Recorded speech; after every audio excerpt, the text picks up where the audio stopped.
Yeah. Okay. Hello, everybody. Welcome in. Welcome in. Thank you guys for being here. How we're going to start the panel is first, I'm going to welcome everybody in the chat in. And just to let you know, we have on the panel Chosen Queen. We also have Foodie Squad, formerly Foodie Duo. So how we're going to do this, I'm going to welcome everyone in the chat.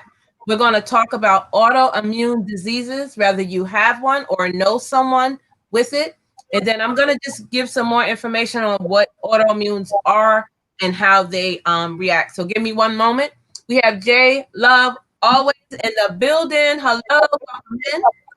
Let me know if you guys can hear me, if I'm too loud or anything. We have Coco Vibes in the building. Hello, Coco. How are you? We have Bree World. Hey, Bree. We have Chosen Queen again. I'm looking down the chat. We have Esco by Tina. Hey, Tina. How are you? We have Eat to Live. Girl. Eat to Live.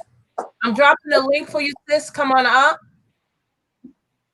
We have Angel Light Over Darkness. Hello. How are you? She is new to me, guys, but I was on her panel last night. It was amazing. So if you're not connected to her, make sure you're grabbing her up. We got Brown Girl Bella. Hey, Brown Girl. At 365. Somebody have YouTube open in the back. Just turn it down. Who else we got? We got James. Hey, James, how are you? Thank you for being here. 12 Veils. Because it's Queens, uplifting Queens. Everybody's supposed to have on their crown, girl. I'll get into that 12 Veils. We have Jaden Sue. Hey, Jaden. Angel Munez. Hey, Angel, how are you? I'm just going to go down the chat. Eat to Live, so give me a moment. Who else we have in here? Let's see.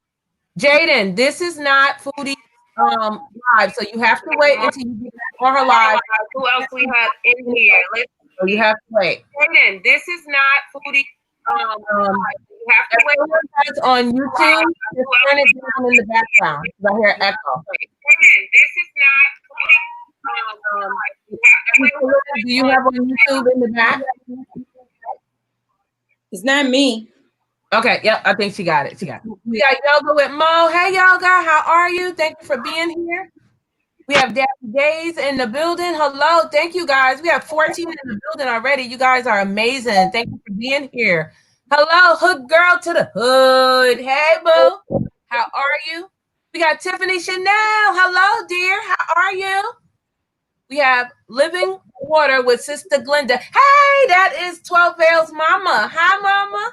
How are you? We got Kristen Walton. Hey, Kristen. How are you? How are you? Thank you for being here. Let's see. The chat is going really fast, guys. Give me one moment. I want to make sure I didn't miss anyone. Missouri Pickers. Hello, hello. And my mods, as we are talking, I may not be able to get to the chat right away. So please continue to welcome everyone in.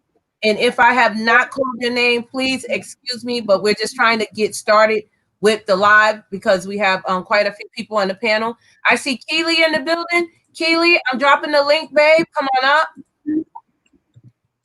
up. Everyone else, thank you. So I'm going to get started here. Okay. So we are on a panel and it is run by Chosen Queen. And I'm going to let her explain how that works. But the name of it is Queens Uplifting Queens.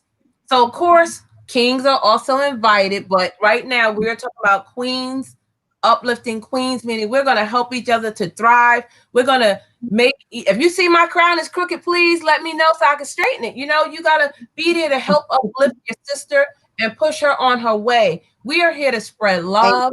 We are here to show each other that we care for them. If someone is in a bind, we are there for each other. So today's title is autoimmune diseases. Now, if you don't know what that is, I'm going to give you a little bit about what that is, but there are over 100. Okay, it's Keely. Hey, Keely. Hi, welcome in. Give me one moment. I'm just going to talk about this. So an autoimmune disease, okay, from definition says it's the body's natural defenses that attacks the body's own healthy tissue cells. But hold on, I have something else for you. I want you guys to understand how this works. So an autoimmune disease is a condition in which a person's immune system begins to function differently than it should, causing problems in the body such as inflammation, headaches, migraines, all of that. We'll get more into that. So sometimes it can lead to anemia, blood loss, and more. But right now, there are quite a few off of the top of my head, and I have my little book. I'm just going to call out a few. This is not all of them, but this is just some that may be a little bit major. So the first one we have is an autoimmune disease is not curable. However, it can be managed. Okay, it can be managed if you eat right, meaning a healthy diet, if you're exercising, if you're prescribed medicines to take that. And I also want to let you guys know, if you look in the description of this video, disclosure. So let me just read that to you. This here live video, whatever you want to call it, is for informational purposes only, okay? We are not medical professionals, but we are speaking from a place of personal situations that we have either experienced ourselves or our family members have been in that situation. If you are on medications, please consult your physician before starting or stopping any kind of herbal supplements or anything of that nature, okay? So we're just speaking from our situations, okay? So let me just give you a little bit about this. So we have RA, which is rheumatic arthritis. We have MS, multiple sclerosis. I'm sorry, I'm tongue-tied here. Diabetes type 1, vasculitis, and you guys can look this up on your own. High blood pressure, lupus, celiac disease, rheumatic fever, psoriasis, Hashimoto's thyroiditis, Sjögren's syndrome, alopecia areata, IBD, which is inflammatory bowel disease, Guillain-Barré syndrome, and Graves' disease. And yes, there are quite a few more, but those are just some that I wanted to throw out to you. So how we're going to do this is I'm going to just introduce everyone on the panel. They're going to tell you a little bit about their page first, and then we'll go into, after everyone talks, then we'll go back to each person and they could tell us, what their autoimmune is or if they know someone with that. Okay. So again, thank you all for being here at Vern's Junk Closet. Welcome, welcome, welcome. So we have Chosen Queen, we have Foodie Squad, we have Keely, and we have Eat to Live Strong. If you don't know these awesome channels, guys, please go there and make sure you are connecting the right way. We're all adults. I'm not going to repeat how to connect. You should know this by now. So what I'm going to do is have Chosen Queen speak first. Then I'll have Foodie Squad, Eat to Live Strong, and then Keely. So we're going to be adults here. We're going to let each one talk, get their information out, and then we'll go to the next person. So if you guys can just be kind and take at least like a minimum of 5 minutes, so don't take so long, and then we can go on to the next person. And thank you guys so much for being here. I super appreciate it. So we're going to get started. If you see your name up on the screen, I do recognize you, and I will send you a message. Okay? I'm going to let Chosen Queen start. Hello, everyone on the panel and everyone in the chat. God bless you all. My name is Chosen Queen, and my channel is mainly about uplifting. It's very positive. I speak a lot about God, definitely about God and what's going on in this world, and different things like that, and family time, with my grandkids, and also with this Queens uplifting other queens. I want to talk about that real quick so people understand what this is. I've been doing this right here since December of 2018, and I try to get some queens together to run on every Sunday basis, for an hour long, and each queen is responsible to have their own title, their own guests, if they want to. They don't have to, but it's their choice. But we are supposed supposed to go around each other on that Sunday, like what we're doing now. I had mine on last Sunday. This Sunday is Vern's. If Foodie, if you still want to be part of it, hers is going to be on next week. And Be Amazing Sylvia is the fourth person, but right now she's off, right now because she's going through, personal issues. But that's what that is, that we're gonna be supposed to rotate, because I'm not about to have everything for myself. I like to share, I like to show love. So that's what my channel's about. I don't have no specific time that I will come on, because I'm back to work now. I'm back to work a lot of hours. So when I do come on, it might be like at noon when I do come. And I'm trying to come on Tuesdays and Thursdays, at around noon, if you guys want to come and check me out. Okay, like I said, it's very positive over there. It's no drama. I don't believe in drama. I try to, leave drama behind me. So if you're not busy, sometime come and check me out, or go check out some of my videos. If you like me, come and show me some love. Okay, thank you so much for that, guys. That was Chosen Queen. Please make sure you're going over there and checking her out. Again, thank you all for being in the panel, and I am writing you little messages as I go through. So the next person is Foodie Squad. I'm going to have her talk about herself. Yes, I'm Foodie Squad. My name is Nikki. I have what we call a mukbang channel. So me and my husband, we sit around, eat and talk. We do food reviews. We do snack reviews. We do some challenges, but not a lot. And I go live 4 times out of the week, and I'm probably going to increase it because of my membership program. But right now, I go twice on Mondays. No, I go twice on Mondays, once on Thursdays, and twice on Fridays. Monday and Thursday and Friday from 2 to 3, I'm a part of what they call the love stream. It's not a growth stream.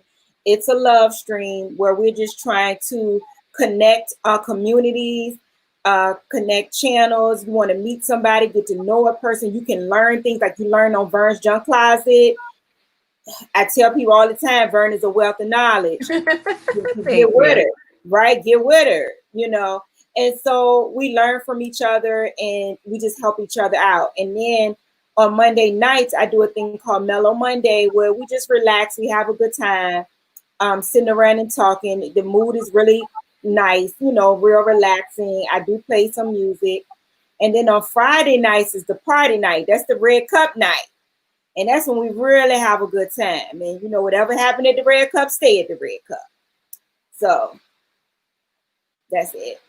All right. Thank you. So again, guys, Foodie Squad, if you guys don't have her, get over there, check her out. Please do it the right way. We are all here spreading love and giving you some information that hopefully can help you or maybe a family member. So the next we have my girl, Eat to Live Strong. What's up, sis? So let us know a little bit about you. Hello, thank you for having me. Hello, everybody on the panel and the audience. Thank you for coming and listening to my story. But my channel is basically about eating to live strong. And I started this journey once I was diagnosed with my condition of MS. But I was also in school, and I finished my nursing degree. So I am a registered nurse, but I'm not practicing now. I retired from the mortgage business as well. So I do a little bit of teaching everybody how to eat to live strong with my vegan recipes, my challenges. I don't do any challenges right now, but I do actually prepare meals in front of the audience and tell them how I made it and the calorie and how to eat healthy. I also definitely grow 99% of my food. And basically, I just talk to everybody about fitness and eating healthy. I do a segment also on Mondays for Mortgage Mondays because I have the knowledge of over 30 years. So I try to help people get their finances and their mortgage and their credit and things like that in order. But also my main concern is eating to live strong. All right. Thank you so much. So guys, that's Eat to Live Strong. You heard her. Her name says what she does. So please go over there and check her out. Show her some love. Do it the right way. Thank you again. We also have my girl. She's new to me, but I love me some Keely. So guys, she is going to talk about her page. Hey, Keely, how are you? Thank you, sis. Let us know about you. Your mic is muted. Yeah, there you go. There you go. Hey, Verns. Thank you for the invite, and to you beautiful ladies on the panel. Thank you all for welcoming me. My name is Keely, and my channel is about inspiration, motivation, family fun. I do some vlogs. My husband has come on the scene lately, and he's a great addition to the channel. I'll just say that. And you'll see marital stuff on there as well. And so I was diagnosed with lupus in 2009, and it took me a minute to accept it for what it was. But I have, and it took me a while to in accepting that I didn't do anything to help my body. And so I learned later, within the last couple of years, that I've only been hurting my body. And so now it's about me, one, finding a balance of life, and two, listening to my body and feeding it nutritious things other than what I was feeding it for all those many years. But that's all. So, Chosen Queen, I don't know if you want to talk now. You want to let me just go on because you said you don't know anyone with an autoimmune.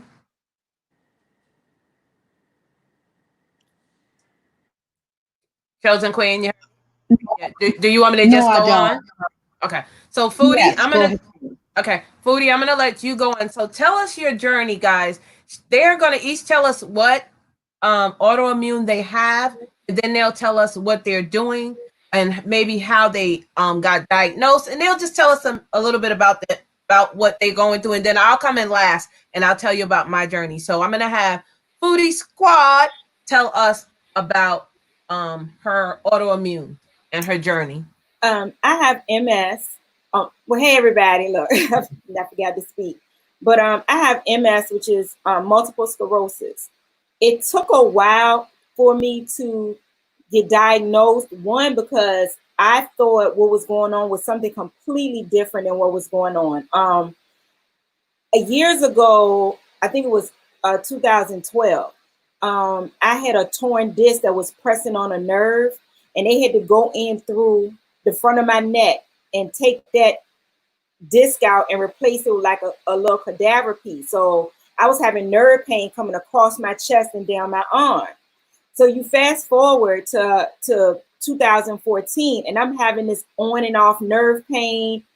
I'm weak. I'm fatigued. My body, the nerve. I mean, it's just ridiculous. I'm having the nerve pain now in my legs and in my arms and hands, and I'm thinking, oh, it's another disc acting up. And I went to the emergency room. They give you, the nerve pain medication. They sent me to a lot of different specialists, and one of them said it's not another disc. They took a MRI, whatever, I forgot, but they said it's not another disc. We're not sure. And then I didn't feel it. Like the pain was literally off and on. I didn't feel anything. My mom started to get sick, and then I just dove headfirst into caring for her. So then you fast forward to 2016, where the nerve pain, everything is just around the clock, nonstop. Aaron is like, I'm taking you to the emergency room. Took me to the emergency room, and the emergency room, her boss came in, her supervisor, whatever, said, do you remember taking this MRI back in 2014? I said, no, I didn't take no MRI. Like I couldn't even remember it. Like she came back like 3 different times. And finally she came back and pulled up a chair, and she said, this is you. You took this MRI at night on such and such a date. And I was like, oh my God, I did take an MRI at night.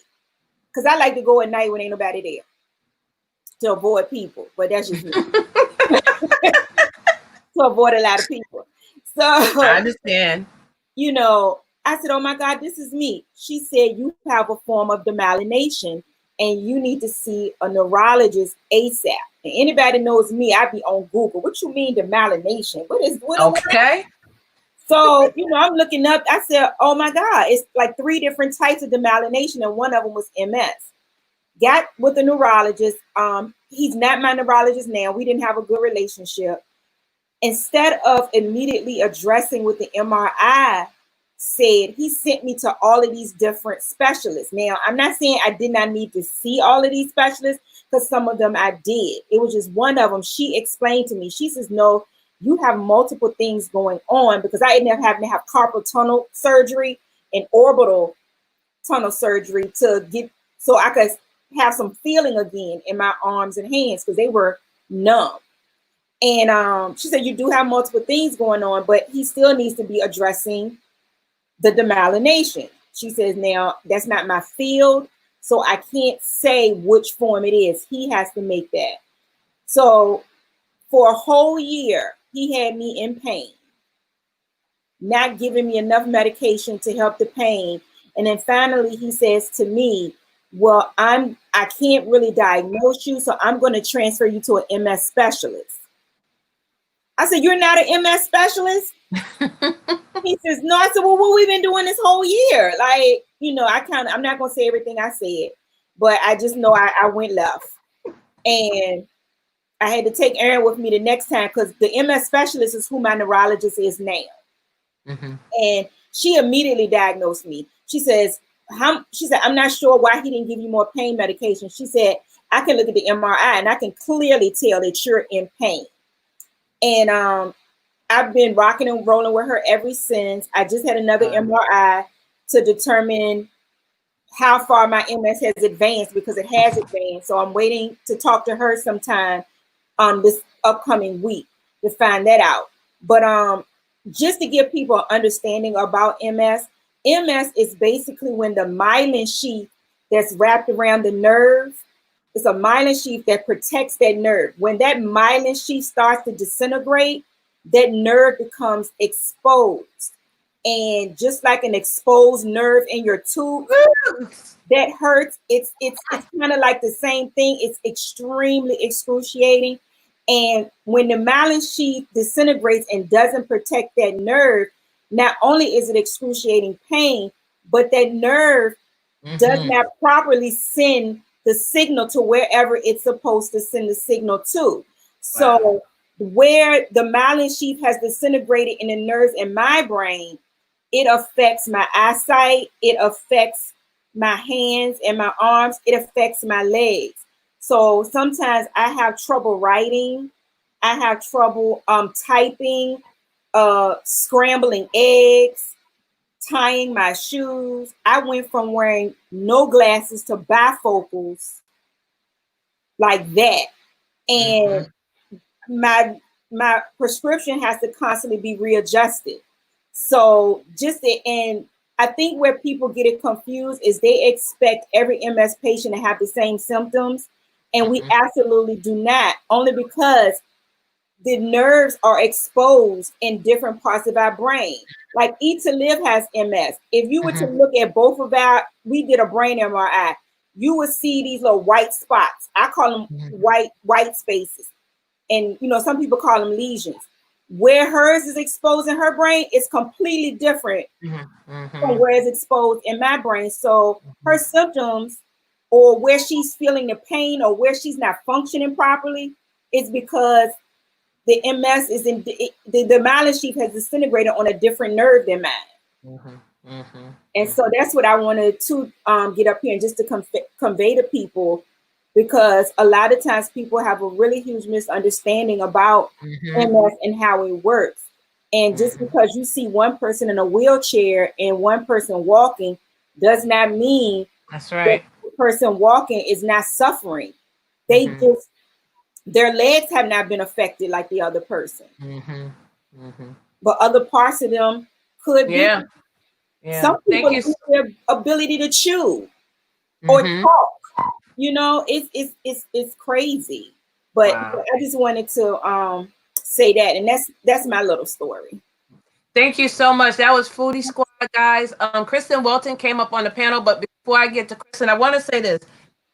Some autoimmune diseases take a long time to be diagnosed. You don't just go into the doctor Monday and get diagnosed on Friday. Sometimes it's years on end, as you may hear throughout some of the people that may talk. But I also want to let you know, it's also good to make sure you have good rheumatologists, good MS doctors, for whatever your symptom is. You have to do your research to make sure you and your doctor are on the same page and are connecting. Just because the doctor say, hey, you have to take Tylenol, if you have bad reactions to Tylenol or you don't feel good taking Tylenol, it's your body. You need to up and say, hey, Tylenol doesn't work good for me. I need Motrin or whatever. I'm just saying, I'm not saying that. I'm saying whatever that is. You have to find out what medicines works for you, works for your body, how you react to it. Like some people can drink alcohol, 3-4 bottles and not get sick. I have one wine cooler. I'm good. I'm tipsy. I'm ready. But everybody's is different. And it's the same with your body, with your medicine. You have to be careful. And just because your doctor says take it doesn't mean you have to take it. You have to be responsible for your own health. And people don't realize that. So I just wanted to get that out there. Next, we have Eat to Live Strong. I'm going to have her come on, and she's going to tell you her journey and what her autoimmune is. And again, thank you, everybody, for being here in the chat. Please thumbs me up, share me out. If you guys are not connected to anyone on the panel, please do so. Okay, I'm going to let her talk, and I'm just going to go back to the chat. Thank you so much. Eat to Live, yeah. Okay. Yes, I'm here. Thank you. So, like what Foodie said, my condition is multiple sclerosis. There are 4 stages of multiple sclerosis, and I happen to fit in the second stage, which is the RRMS. I missed the first stage because that was the time that was like the very low key. You could have it, you may or may not have it, but I didn't know, and I kept doing things and didn't know why these things were happening. And I wouldn't go get nerve testing because people said it hurt. And by the way, those people that said it hurt, it did not hurt. I could go back and punch them because I could have gotten this resolved long before I did. I was diagnosed in 2013 with multiple sclerosis. And what happened was I had a series of things that came up. I went to work one day and walking into the break room and ran right into the door. And it was just little things like that. I would stand up and fall. I would forget little things that I would do regularly. And I was forgetting things. I was in pain. And then when I was ignoring the signs, one morning I woke up and I didn't have any vision. I lost my vision in my right eye. So I couldn't see out of my right eye. My left eye was blurry. So I went to the doctor and my primary says, I cannot tell you this. You have to go to an ophthalmologist. So with that being said, everything happened for me like bam, bam, bam, bam, because I was blessed. So I went and looked I said, I don't know an ophthalmologist. So I went and looked at her list and I just said, I'll just pick this one here because it's closed. I called in and they said, we don't have any appointments. And I was like, oh God, what next? And somebody in the background said, hey, we just had a cancellation. So I went to the appointment. And when I went to the appointment, the ophthalmologist actually did a series of testing. And she said, I'm going to give you a call back. But I think because all of the symptoms that was on the list, I had every symptom except for one, which was rapid weight loss. Go figure. Yeah, that's the one that should happen, right? I had everything but rapid weight loss. So she tells me she would get back in touch with me because she wanted me to go and have a series of testing. She wanted me to go and go into a ENT specialist and everything. She was just trying to do the process of elimination, which is what I do now with my health. And when I got home, I was pulling into the subdivision and she called back and she said, I need you to go to the ER right now. So I went to the emergency room and they had all these things around me and they were just testing and stabbing me and taking blood and giving me steroids and everything. Lucky for me, my eyesight came back by the grace of God and the steroids. And they just started doing all these testing. They did the lung puncture where they got all of the things that I can't think of the words. That's one of my lesions was on my brain. So it affects my thinking process. So that's why I ended up having to stop working and I finished school, but by the grace of God. But all those things happened to me because of MS. So when I say I have lesions, I have so many lesions, and I just had an MRI and more lesions were exposed. So with the lesions, like what Foodie said, that's the myelin sheath that is like just deteriorating from my nerve. So every little thing hurt. Migraine headaches. I have no feeling in my right hand, all the way from the tip of my finger all the way down to my elbow. No feeling. Somebody can just punch me, shoot me, whatever. I would not. Oh feel my it. goodness. I have no feeling here. I have no feeling in my right leg. I had to learn how to walk again. Just everything that could go wrong went wrong. Now, as far as the first person I had was a neurologist. She was not an MS specialist. And she did a test because they were getting ready to change my treatment because it wasn't working. The first one wasn't working for me. So with that being said, she ran a set of tests to see if I had any kind of disease in my brain or what have you. She didn't call me back, and she prescribed me a prescription. Lucky for me, my friend actually worked for the diagnosis center, and I called. I said, my doctor hasn't called me back. Can you tell me what my outcome was? And she said, I'm going to tell you this. She said, but if you tell anybody, I'm going to not know that I talked to you ever. But she said, you're positive. Meanwhile, this lady has prescribed me a treatment that could have potentially killed me because I am JB positive. So I'm JC positive. And that could have killed me. So when I went in to see her, I said, why did you wait a month to even tell me, but you prescribed me a prescription that does not work in my benefit?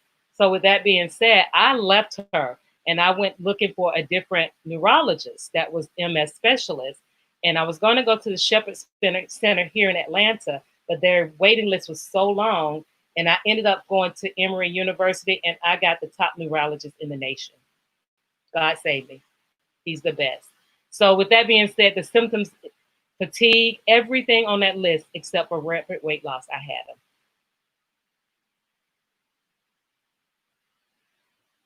Can't hear you, Vern. I'm sorry, I had to mute it. I'm being greedy. I'm sorry, guys. Yeah, I said, I'm sorry that's the only symptom you didn't have. Right. But guys, I did it on my own, though. I did end up losing over 100 pounds. So I did that. And I am an ambassador for multiple sclerosis. So I go on tours and I talk to people that have multiple sclerosis. So I'm an ambassador and an activist for multiple sclerosis. Oh, awesome. It's wonderful. Awesome.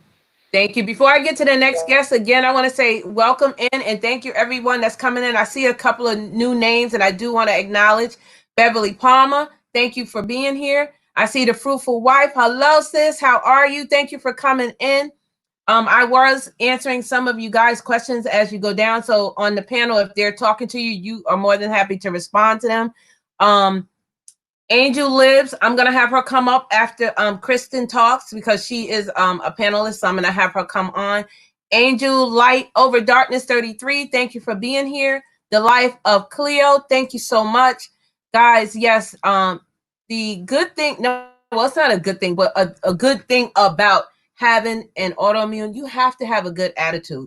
Because if you sit there and you dwell on it, you will drive yourself batty. Like, seriously. Like every time you get a pain, you're going to be like, is that it? Oh my goodness, is that it? So you have to have something else going on in your life. Don't let it get you down. Yes, when it's time for you to rest, you rest. But don't stop and say, oh, this has me and I can't do nothing. You keep on going and you have to have a positive outlook. You have to pray. You have to meditate. You have to eat right. You have to exercise. Whatever is going to make you feel better, you really do have to do that. So my next panelist is Keely. Hey, Keely. I'm going to have her speak. And again, the people in the chat, if you do not have any of these awesome people on the panel, we have the Chosen Queen. We have Foodie Squad. Eat to Live Strong. We have Keely and Kristen Wilson. Please, please go to their page, subscribe, watch the video, do it the right way. So I'm going to let Keely tell us her autoimmune journey. Hey, Keely. Hey, so hello again, everybody, and you in the chat as well. I'm Keely. I have lupus, which is a very, very ugly disease. And I too, like Eat to Live Strong said, the only thing that didn't affect me was the weight loss. I did not have any weight loss. Dang Total it. opposite. I know. I'm like, dang, me too. And so I was diagnosed in 2009, but I had the symptoms for more than 2 years.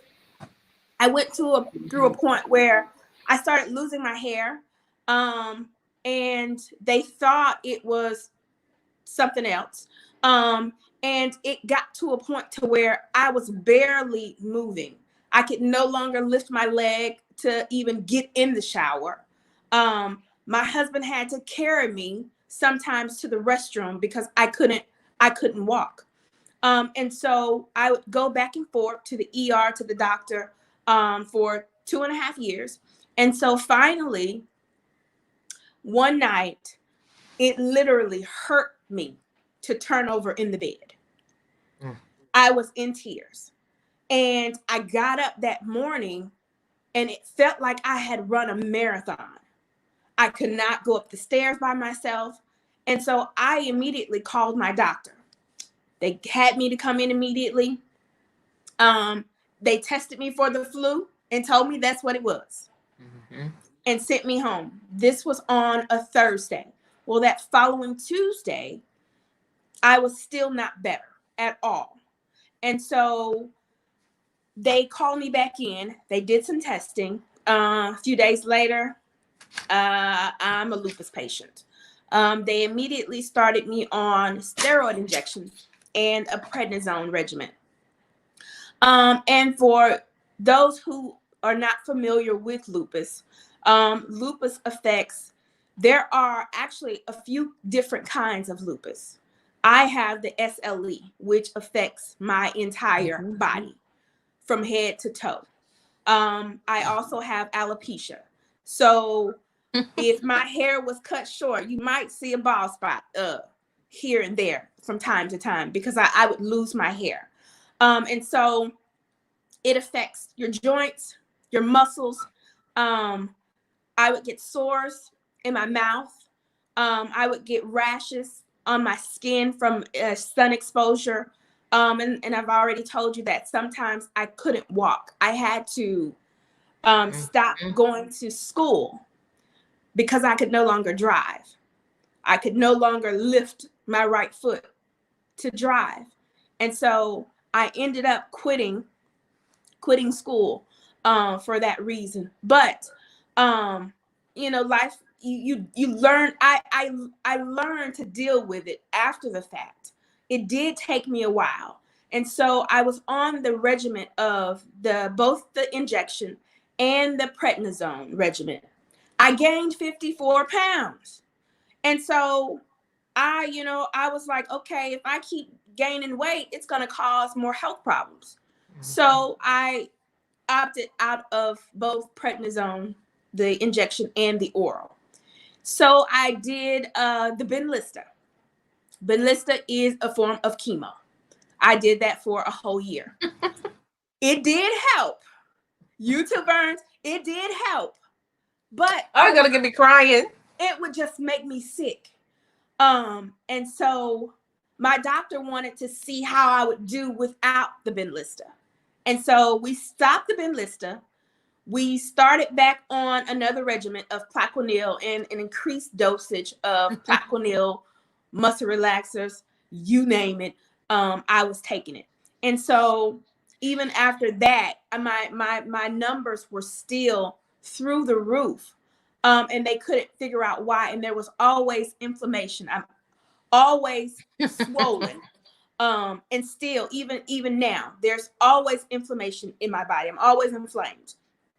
And so, so we did that. After the Benlysta, we increased the Plaquenil.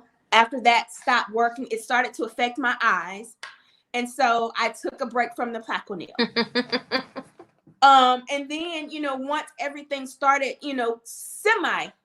got under control, my brother died from cancer in 2015. Oh, I'm so sorry. And so after that, and I don't want to cry, but after it's that. Okay. It's okay. We're here this is therapy for some of us. I know it's therapy for me because I have no one that understands what I'm going through. Yes, my husband is there, but I'm saying the pain in the body, he doesn't understand that. So if you have to cry, it's okay. Nobody's judging you here. We all love you here. So if you have to cry, girl, you ain't see that ugly cry video I just did the other day? Girl, bye. Cry if you have to. It's okay. We love you. Amen. Okay, cool. Go ahead, let it out. Yeah. Let it out. That's what we're doing this for. Yeah, it's okay to cry. It's okay. Let it out. You got me crying. I already told you that now. Don't keep it bottled up. So let it out, because you're gonna make that. That's one thing we cannot do, because that will make us sick. Yes. The stress of that, keeping that bottled up, let it out. What you don't want to do is make yourself sick. So cry if you have to. Right. And I did just that. I made myself so sick. Mm-hmm. And so in 2015, he died in October. And I went on a whirlwind. And I stopped taking everything. Mm-hmm. And I was literally on a morphine drip every week.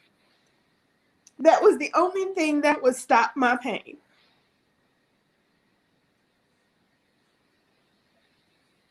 Okay. That's okay. Because you know what? You telling it may help somebody else. So it's therapy. And it's okay. If you need to take a break, just let us know. But hey. So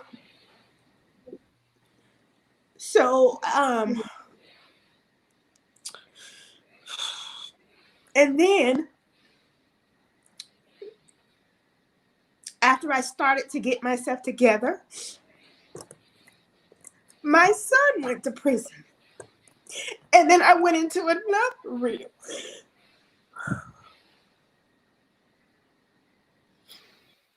And then in 2019, I had a heart attack. What? Oh my God. But you're here. You're here, baby girl. I am. Yeah. You're here. Oh, Keely. God be the glory. Oh, see, we would never know if you didn't tell us. Thank you for sharing that, because you didn't have to say. Girl, you didn't have to say that. Thank you. Amen. Thank you. Oh, that's so good. Thank you. Thank you for sharing it. Thank you. So, touch your Lord. Touch your Father God. So that was October of 2019. That happened. And I had a wake up call. And so I'm trying to learn balance with everything, going on in life. And it's hard when you try to control everything. Mm-hmm. And everything is out of your control. Mm-hmm. And so, and don't get me wrong, I am a believer. I believe that God. Oh yeah, I know. I know you do. That is the reason that I am here today. But I struggled with, so many things over the last couple of years, and it only made my health even worse. And you're right, Verns.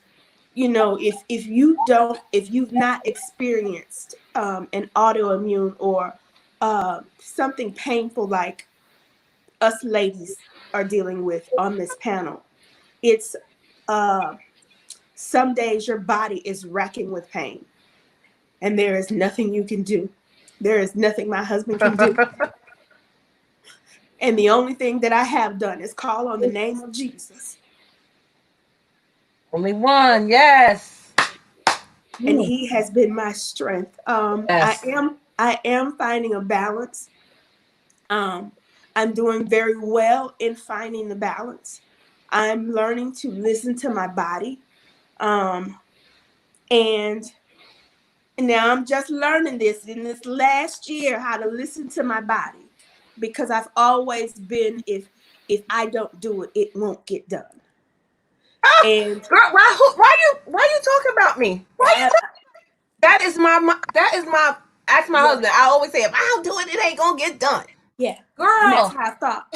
That's how I thought all these many years. I've got to do this. I've got to do that. And it's not just here in my house. It's everybody calls on me for something. And I'm always that person to stop what I'm doing, to go and help, no matter how much pain I'm in, no matter how bad of a day I've had. I've always you might be my twin, Keely. I'm a servant, but God gives us wisdom, and I am practicing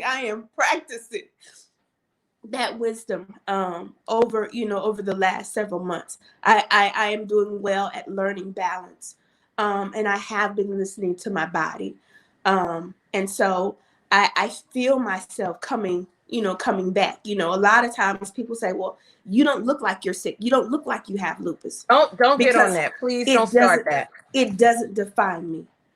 Yes, I have lupus, but it does not define who I am. It doesn't. And I'm still living my life as though I didn't.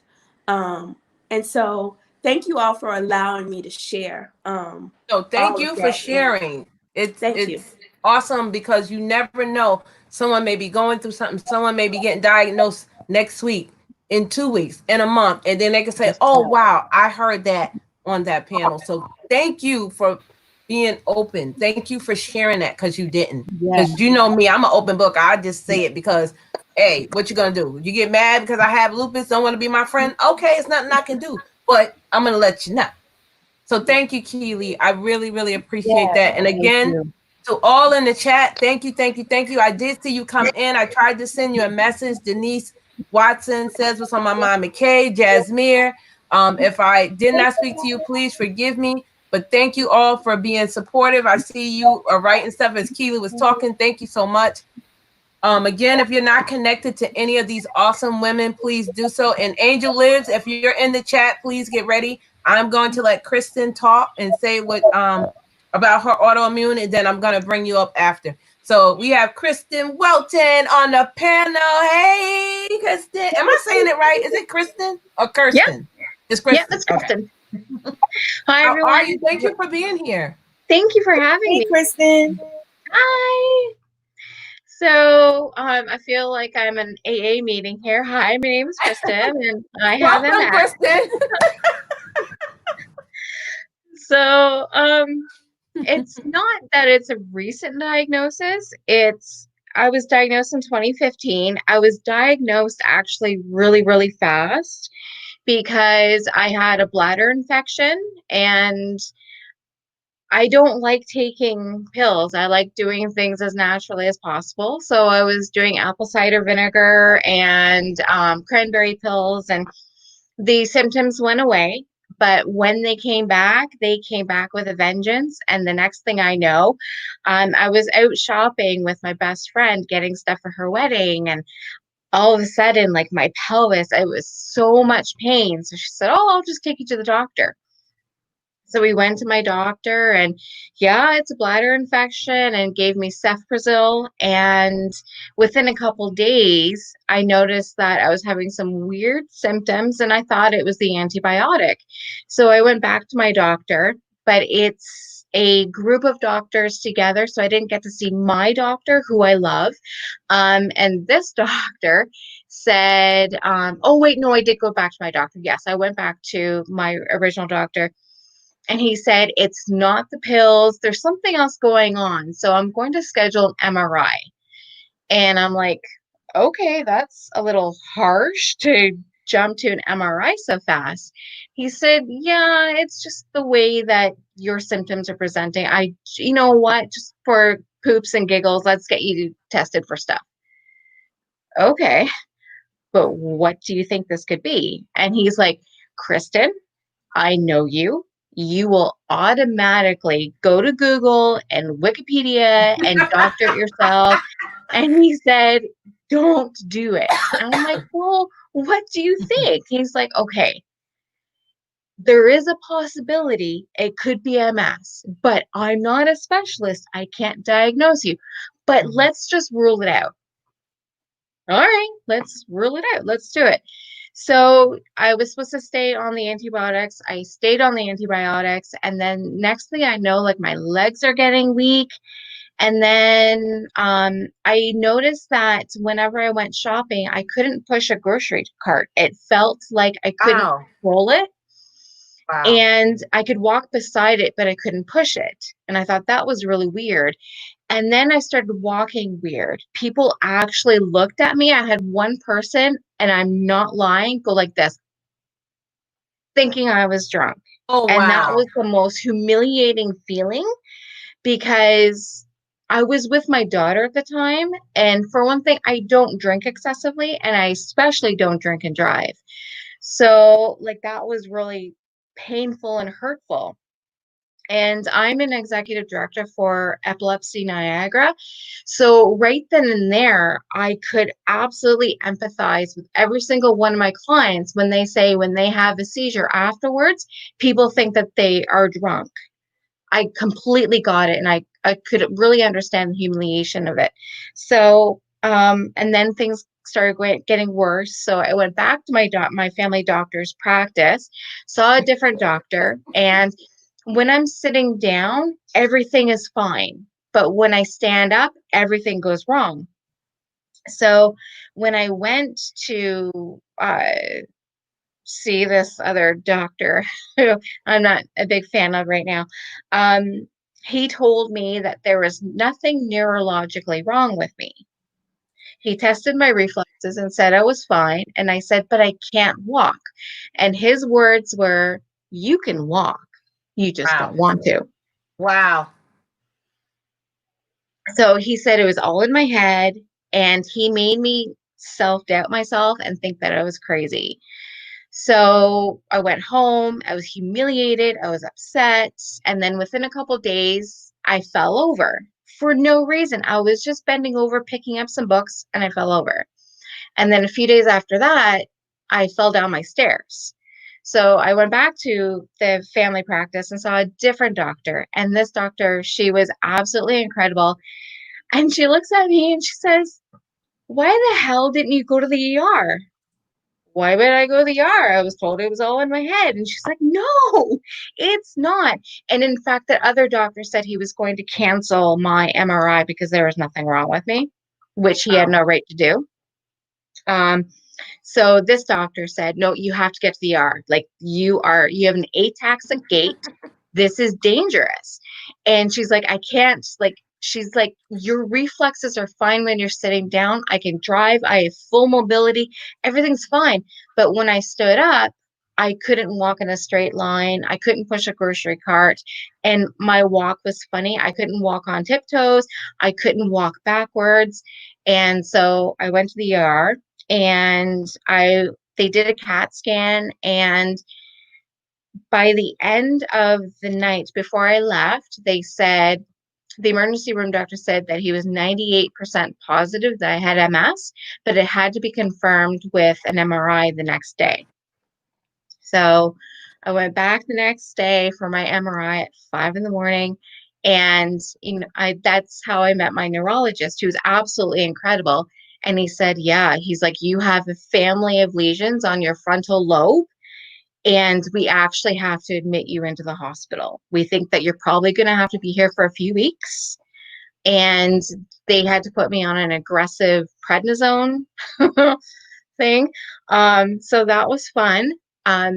If anybody has not been on prednisone, it is not fun.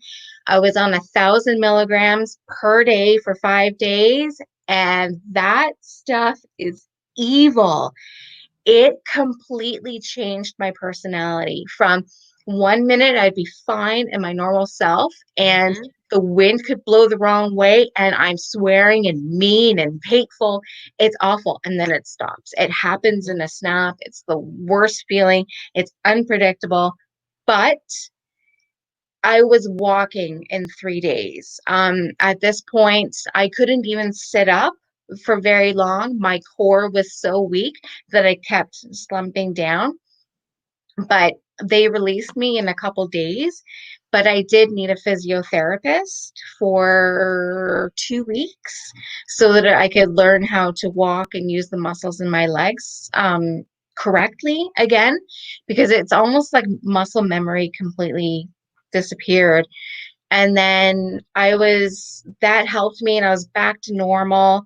And then 2 months later, almost to the day, I had to go back to the hospital because I started having these weird twinges where I would have this feeling of impending doom come over my body. And then my hand would try to like twist up and my right foot would do the same thing. It's almost like a Charlie horse, but on steroids. It was the craziest feeling. You have your foot is flat, but the toes would curl underneath and the foot would try to fold over. It's awful. It's an awful, awful feeling. So I had to go on another 5 days of 1,000 milligrams a day of prednisone, another hit of antibiotics, but my trigger is bladder infections.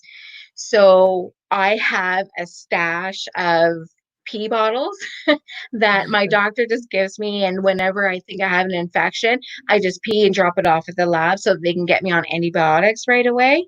But that's my main trigger. And I know when my body has an infection in it because my body shakes. It's like it vibrates. I don't know if anybody else has that when you have an infection, but that's how I know that something is wrong and that I need to get to my doctor. But I don't have pain. I do have dysarthria at times. Does anybody have that? No, what is that? So dysarthria for me happens if I've gone through like a really bad emotional time. Like let's say like last year my mom died, and so that's a lot of emotional stress that I can't take. And so my body reacts and I look like I'm having a stroke. My face doesn't droop, but at least I don't think it does, but my voice gets very slurred. I can't walk very well. I know it's happening because I say I feel heavy. It feels like all the gravity is pushing my body into the ground, and I feel so tired and heavy and awful. Wow. But if I lay down and sleep, it usually goes away. But it's called dysarthria. I sound drunk. I look drunk. Sometimes I'm really funny during it, but most times I think it's just, it hits me and I need to lie down and then it's over. I have to watch the heat. Too much heat is awful for me. It causes the symptoms to come up. But I'm not on medication mainly because I choose to. There's so many out there, and I'm so afraid of effects because I don't want to put my job in jeopardy. I don't want to put my clients in jeopardy. And also in Canada, there is no coverage, and my drug coverage won't cover the cost of drugs. And the medication, all of them are each $25,000 a year. That, yeah. Wow. So it's just like right now, I'm managing by managing my stress and trying to find balance and I just know when I'm tired, okay, I got to stop what I have to do. I have to get off the computer. I have to de-stress. I have to do something. So but it's hard. It's hard to find balance. But right now, I don't have to worry about pain, but I don't know what it's going to be like 2 weeks from now. So eventually my MS specialist does want me on medication. It's just now choosing which one and finding a drug program that will help out. Wow.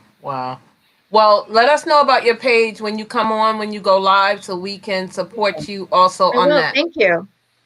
Thanks for having me. And when do you go live and stuff? I don't really have a schedule yet. My first live was on my birthday last week, and that was really fun. So, but I do want to start going live once a week and then work up to twice a week eventually. But I will definitely let you know. Okay, so is Kristen Welton the name of your YouTube page? Yep. And how often do you upload videos? Weekly. Okay. So guys, she uploads videos weekly. The name of her page is Kristen Welton. If you are not connected, please let's show some support and love for everyone on the panel. But I'm just saying Kristen because she's right here now. Thank you again, Kristen, for coming up and telling us that. And before you go, I just want to say this. I'm sorry, and we are here for you. So if you need to talk, you can reach out to any of us. Absolutely. But Yes. Fibromyalgia is like that. People and lupus, people say, oh, you don't look sick, you don't look sick. It's on the inside. And I'll get into more into that in a minute. But with MS, you three that have MS, Michael J. Fox, that's what he has, right? No, he has Parkinson's, I think. Oh, he has Parkinson's, because I remember when he was getting diagnosed and somebody was saying that, oh, he looks drunk. And I'm like, yeah. And that's like one of the symptoms, I guess, when people see you. That doesn't mean you're drunk. You can actually be sick. Yeah, so absolutely. Guys, don't prejudge. We talked about that yesterday. Don't prejudge. Yeah. Well, it's funny when you mention that, because like in Canada, we have accessibility stickers that you can put into your car. And I've thought about applying for one, because there are days when I need my cane, and there are days that I don't use my cane, but I still feel weak, but I'm walking. But I've been told that I should have a parking sticker, but people are so judgy and awful. I'm so scared. For one, I don't want to take a space from someone who needs it more than I do. But also, there are so many people out there that will take pictures and go on social media. Look, this person's parked in a handicap spot and they don't look sick. That it's just you have to get it. I have one, and I went back and forth about it. And my doctor says, no, you need it just like the next person. You can't walk long distances. Yeah. I fought. My doctor told me get into the little scooter at Walmart and Target. And I fought that. I know one time clearly I got halfway around Target with a grocery cart, and I could not move. My legs just gave out. My little cousin had to go get the scooter and bring it to me so I can ride around in it. I thought the same way you did. I said, it's people that's worse off than me or older than me that probably need this scooter. And my neurologist had a long talk with me. She says, no, you need it. You need it. That's right. Yeah, that's right. So apply for it. Don't make yourself sick walking, and then you get more nerve pain. Right. Because of what others people gonna think. People gonna think and talk about you till the day you die. But Kristen, it's not your business. Kristen, it's not your business to care what somebody else thinks. Right. No. If I'm sick, I'm sick. Yeah. But not only that. Thank you for sharing that. That do not even. They'll use their mother or their grandparents' sticker to their placard. So you cannot let that bother you. You have to have it. Now, if I can physically do the walk, I don't mind parking away. But there are days that I just cannot. They said, please apply. Yes. Yes. That's the way the world is. Yes. Yes, it is. Thank you for saying that. She said, please apply. Yeah, apply. Yeah. Thank you so much, Kristen. Thank you. Appreciate you for being here again, guys. Check her out. As she goes off, Angel Lives. If you're still here, I'm dropping the link so you can come up for Angel Lives, and then I'm going to have her tell you guys about herself. And after her, then I'll go into what I have going on with me. But thank you guys on the panel. Thank you for being here, because this is going to help a lot of people. YouTube is so huge. We don't know who is watching us.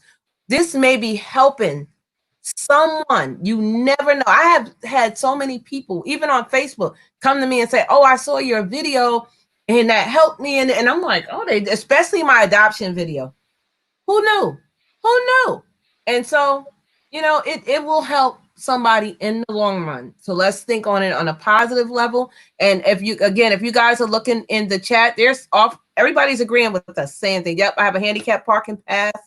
Also because of my disability, says Denise. Thank you, Denise, for saying that. I wish I would have known. I would have invited you to be on the panel. But right now we're full. But after that, if you want to come up, you're more than welcome to. Missouri Picker said, I missed so much. Internet. Oh, it's okay. Thank you. Oh, you have lupus, Missouri? What? I didn't know that. Oh, wow. See, guys, you never know. You don't. Right. Oh, there she is. Hold on. A lot of coming in. You know, Foodie also said something in her beginning that we've all said it. No one person's symptom is the same. Each and every one of us have said something totally different about our symptoms. Yeah. We have Angel Hey, Burns. Lives on the panel. Hey, Booski. I'm gonna introduce you guys to her, and I'm gonna have her tell us about her page, and then she can tell us about her journey of her autoimmune. Hey, sis, welcome. Thank you for coming. Hey, can you guys hear me? Yeah, Angel. Okay.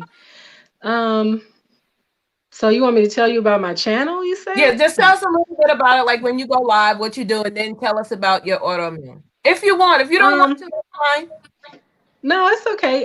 My channel, I started out as a mukbang channel, and for a little while I changed it up, but I'm back with my mukbangs again. More of an eating show. When I go live, my lives are pretty laid back. I like to talk about different things. Sometimes I do like to talk about current events, but I try to keep it pretty neutral only because I don't want people arguing in my live stream because people have done that in other streams before. So in order to keep that from happening, I let people know I don't do politics. I respect everyone's religion. I respect your faith. I just ask that you respect mine. That's pretty much it as far as that. With my autoimmune issues, it started in 2009. My mom was still living then, and I lost my eyebrows completely. I lost my eyebrows. I had no eyelashes, and I developed this weird ring around my mouth.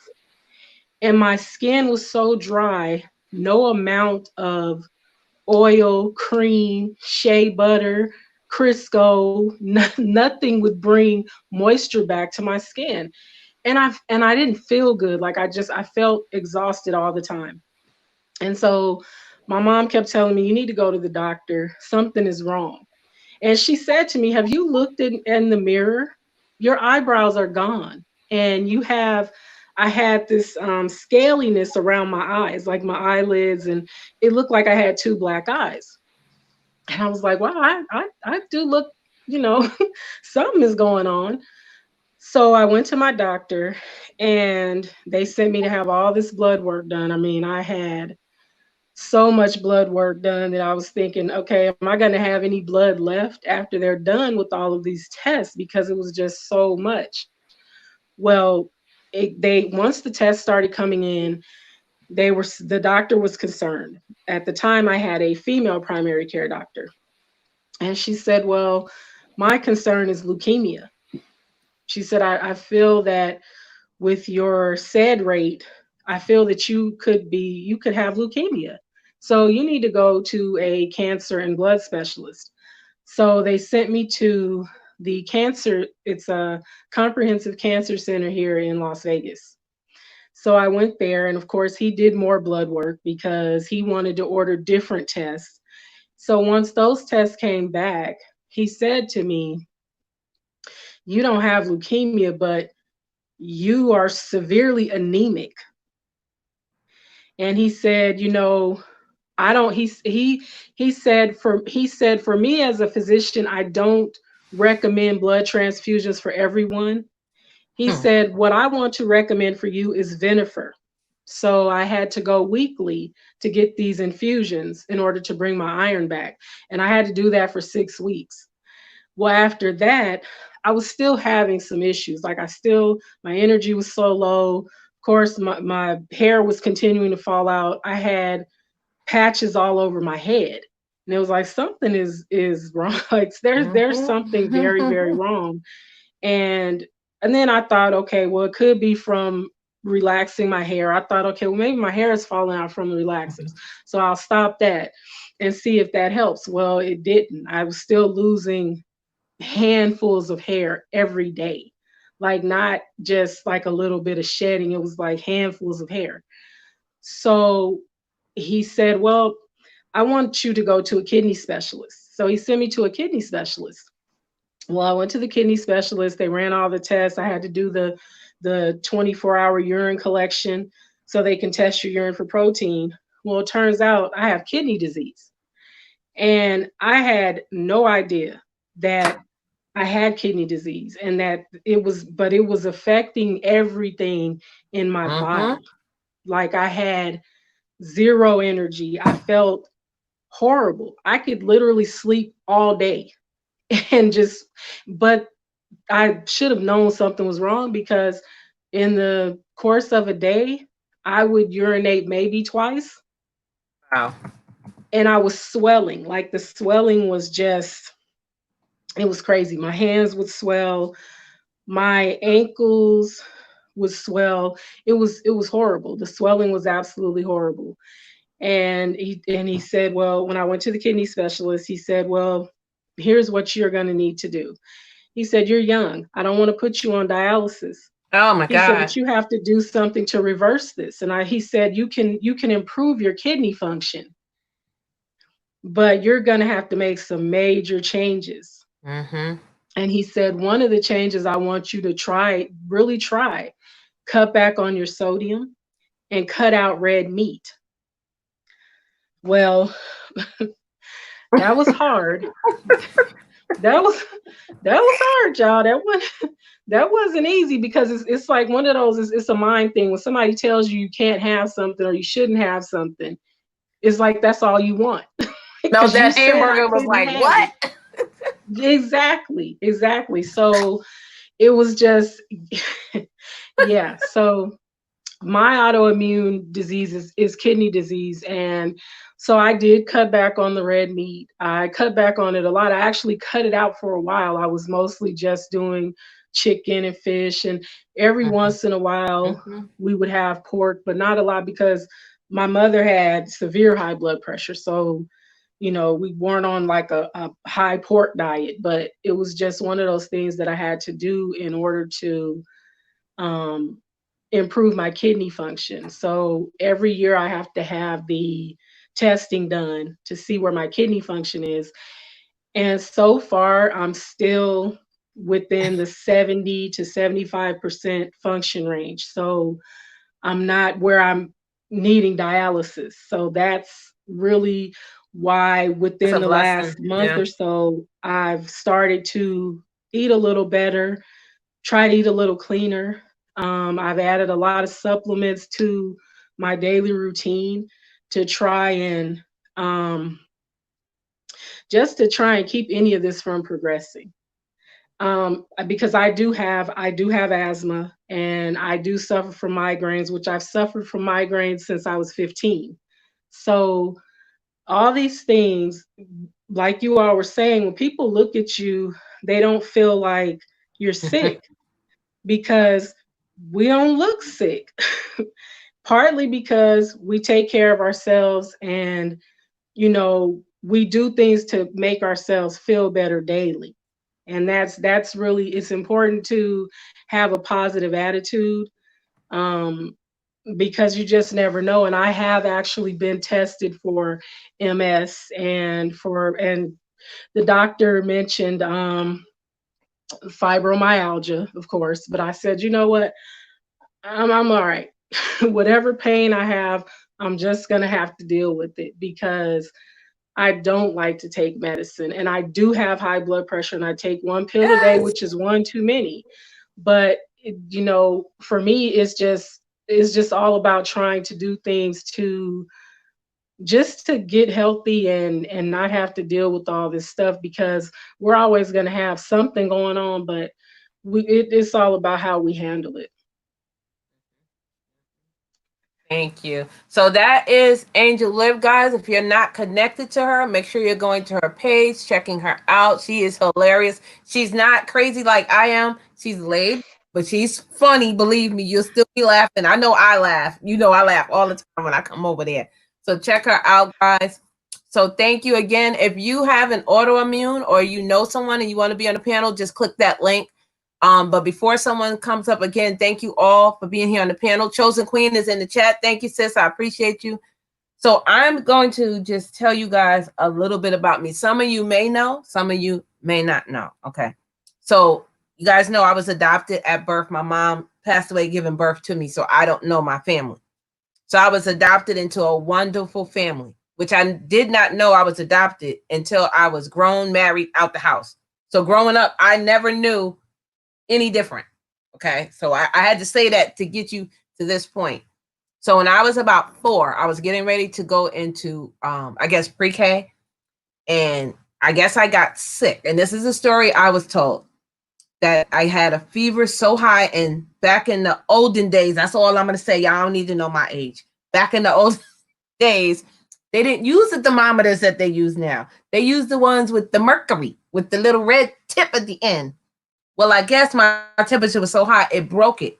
So they took it again. They was like, oh, and maybe they did something wrong. And it broke that one. So back then, what they did was they put me in a tub of ice water to get the fever down.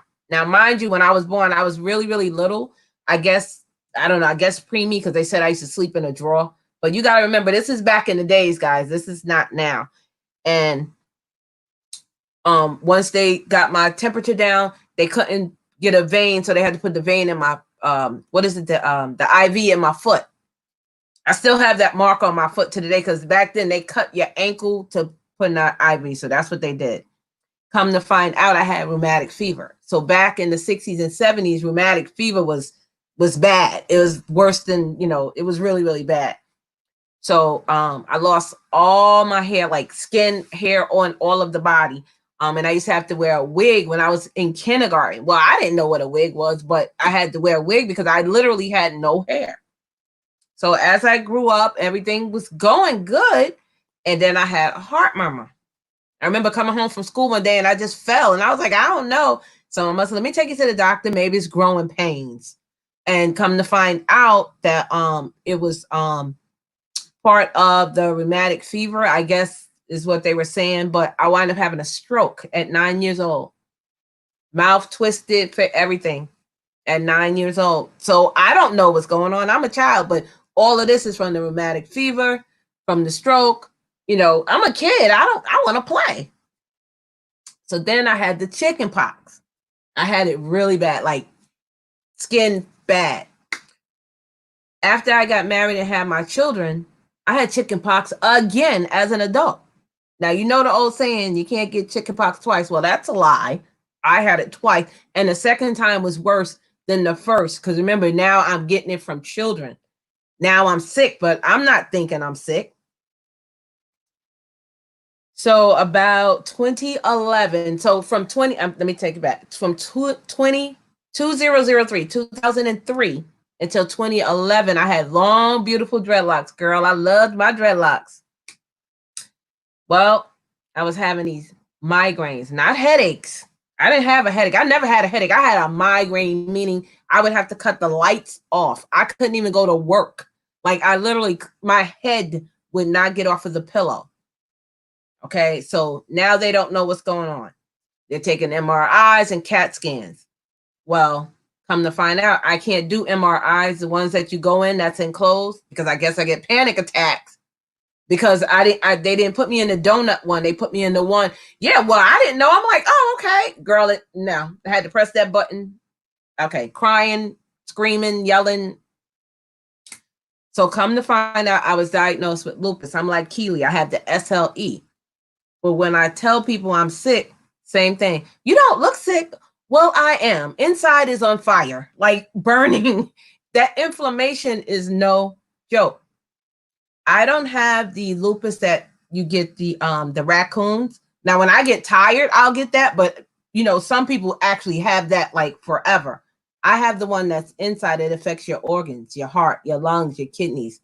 I get a lot of bowel problems.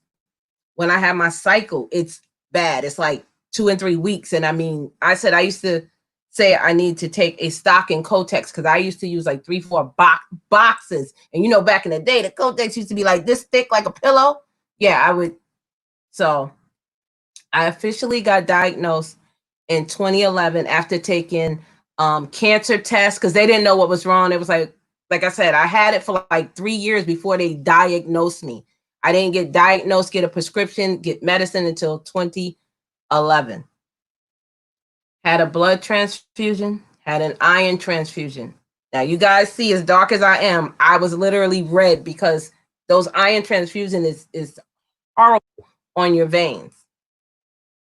And I'm like Keely. I had to take the low dose chemo for 6 months, and I don't want to cry. I'm not. I take it for 6 months from 8 a.m. to noon, Monday through Friday, and then had to go to work after I get out at 12 to work from 12 to 4:30.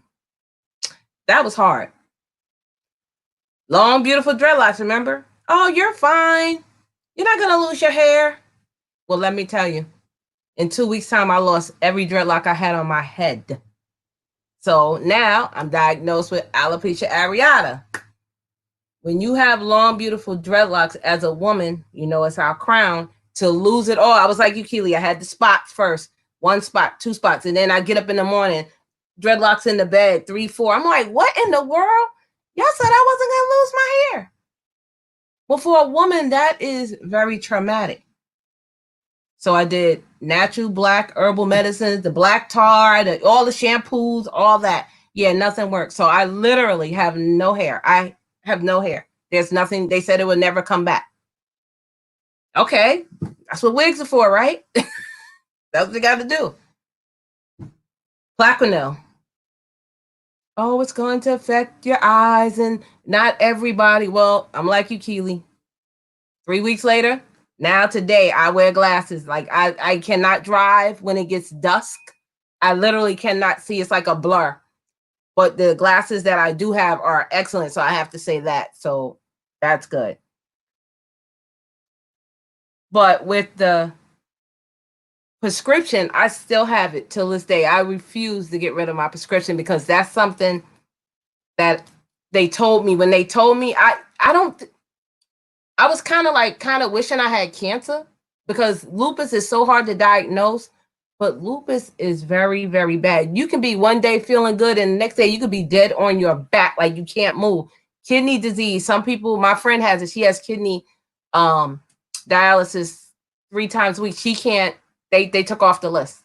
They said, your kidneys are too bad. We can't even give you a kidney anymore. She's young. So when people tell you that they're sick, guys, you have to just don't be so judgmental that they're saying that. And I'm like you, I don't like to take medicines. I hate medicines. I hate Plaquenil. But as you know, now they're using that for the COVID-19. I'm like, what the hell? It's a malaria drug. It's a drug for when you go out of the country and you know, stuff like that. That's what Plaquenil is for. Like I said, colds bothers my bones a lot, and I live in a cold state. So between that and this COVID-19, I'm scared when it's getting ready to get back winter. I'm not gonna lie, I'm scared. We were talking about that the other day. Eat to live. I'm nervous, and stress for lupus is awful. I know for anyone, but for lupus, they tell you don't stress. Well, it's life. How am I not gonna stress? How am I not gonna stress? But I like doing YouTube because it does give me some kind of relief. It works for me. It really makes me forget about the lupus sometimes. So clean eating does help me. And I like clean eating. I like it. I like doing that. I like exercising. And guys, you have to have a mindset of just because you have an autoimmune, the autoimmune doesn't have you. I don't care what it is. You don't let that overtake you. Because I really believe when people get cancer and they say they want to give up, they're tired. And that means they can't fight no more. But we got to stay in the fight, guys. I know it's hard. Believe me, I'm there. I know it's hard. Even my husband, he'll be like, you need to rest. And I'm like, no, Keely, if I don't do it, it ain't going to get done. And then I get up the next morning, I'm all, because you know why? I didn't rest. And that's why sometimes you'll see me off of YouTube for 2 or 3 days because Lupus said, oh, you're going to lay down today, sister. When your body tells you to rest, that is where we need to listen to it and rest. Because if we don't, for people like us with autoimmunes, not only could it take us out, like literally, but it can debilitate us, especially with like MS and lupus. You know, with MS, one day you could be feeling fine, the next day you could be in a wheelchair. So you have to make sure you have a mindset, get involved with people, get in groups. I'm on a lot of groups on Facebook. And the groups that I am in, I think I'm out 3 or 4. They're really, really good. I like it. it's not overwhelming to me.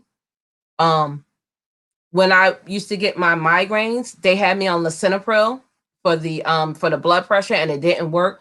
Then they gave me naproxen. Naproxen works for me. And I know it may not work for some people, but naproxen works for me. So I just wanted to let you guys know that, and that's my story. I have lupus, the SLE. But guys, this is not if you have an autoimmune, please continue to listen to your doctor. We are just here to give you information of what we're going through. We are not doctors. We are not nurses. We are not medical people telling you, you have to do this. We're just telling you our story. So please, if you're taking medicine, continue to take it. Just because we say we don't take it, don't do what we do. Listen to your doctors. We're just here to provide an outlet for you to talk. So if you like to come up on the panel, please do. I'm going to take it back to Foodie and let her go and tell us another story about your autoimmune. Good or bad? Is it funny? Is it not funny? Just let us. I mean, some days I do laugh about it, and I'll say, "Oh, I got lupus," and I'm like, "That's not an excuse." I'm like, "I need to go," and I got lupus. He'd be like, "Yeah, right now." I will say this. My heart went out to Keely because I understand exactly, how you felt. And I'm gonna say this, and I'm gonna do my best not to cry.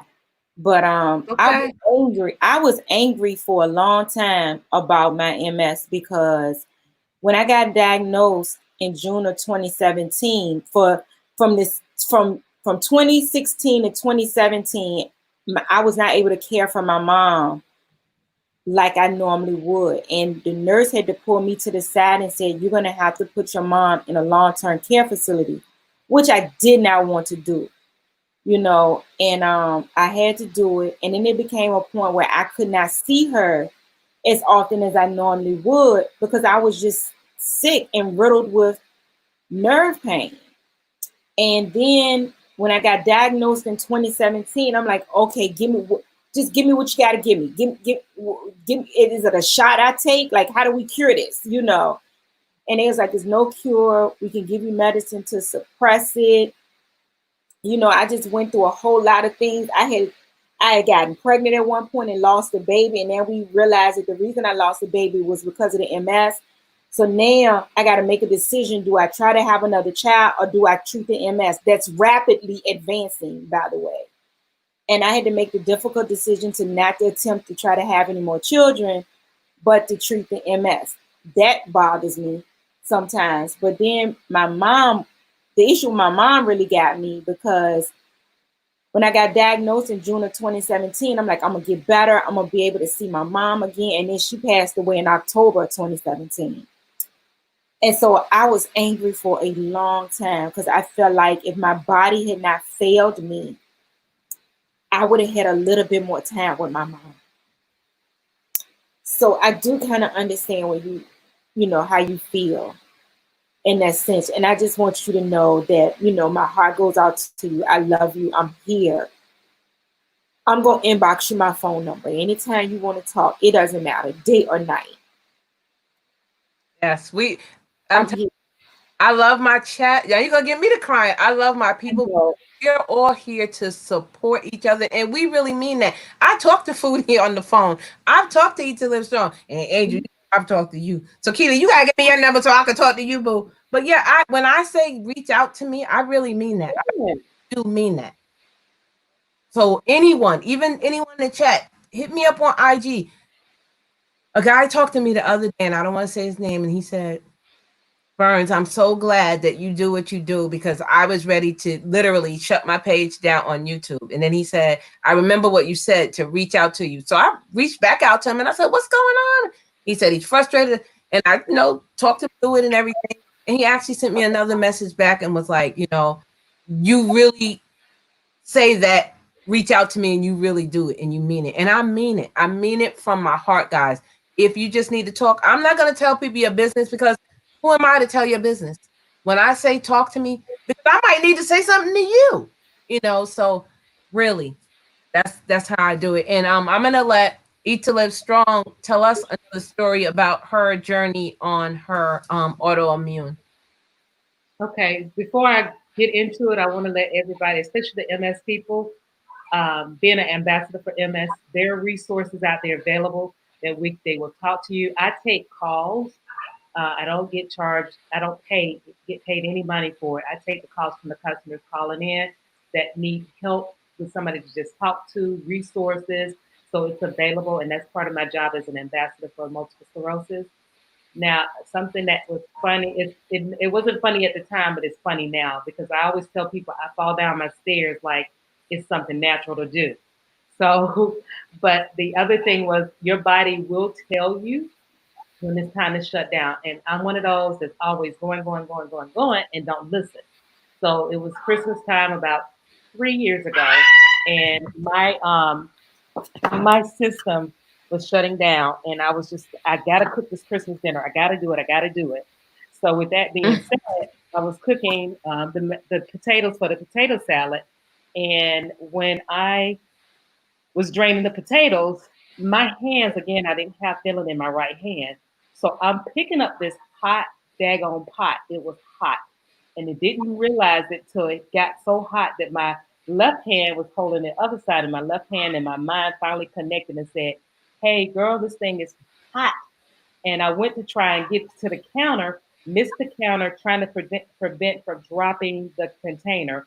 I dropped the whole boiler of potatoes and scalded my legs all the way down. Wow. Christmas Eve, and I was like, I'm not going to the doctor. I'm not going to the ER on Christmas Eve. I'm just not going to do it. So that happened to me for Christmas Eve about 3 years ago.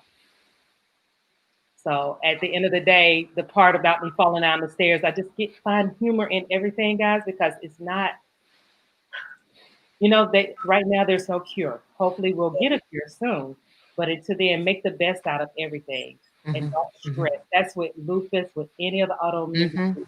Just make the best out of it. Don't let any of this stuff tear you down.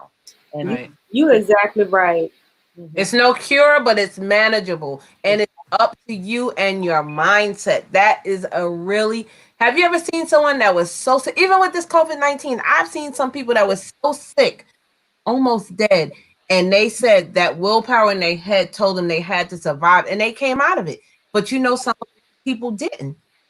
So it really does depend on your mindset. Of course, we all get there. We're like, I'm tired of this pain. But you have to remember, what are you living for? Your family, yourself, or whatever it is. I'm gonna let Keely tell us another story about this journey. Funny or not, I mean, you tell us, just talk.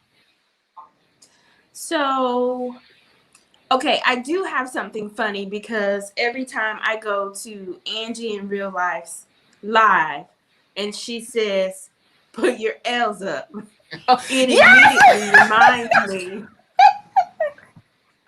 I know, that, right? Keely, me too. You should walk around with your L on your forehead. Tell them what the L is for, Keely. Tell them. Life. The L is for life. And is that what you mean, Verns? For the lupus, you know how they say when you're doing and we're supposed to wear purple for our L's. If you look at my Facebook page, you see I have the purple, and I'll have a lupus symbol sometimes on it. Yeah. So that, I get humor every time I see, people dropping L's in her chat. But I don't have a funny story from my journey, other than I have learned to make the best of my situation. This is my situation. And I used to be a manic depressive for a long time. And, and the panic attacks would just come and not leave me alone. And so even today, the panic attacks do still happen today, and they can get pretty bad. How have you been doing with the COVID-19? Because I notice when I go into a grocery store that I love, no issue. It's when I'm getting ready to check out, the people have on their mask. But if there are 2 or 3 people that don't have a mask, I don't know, something in me makes me sweat, makes me start shaking, and I have to leave the store because I'm literally like, I think in my mind, I'm like, you're going to get me sick. I think that's what I'm thinking. Mm-hmm.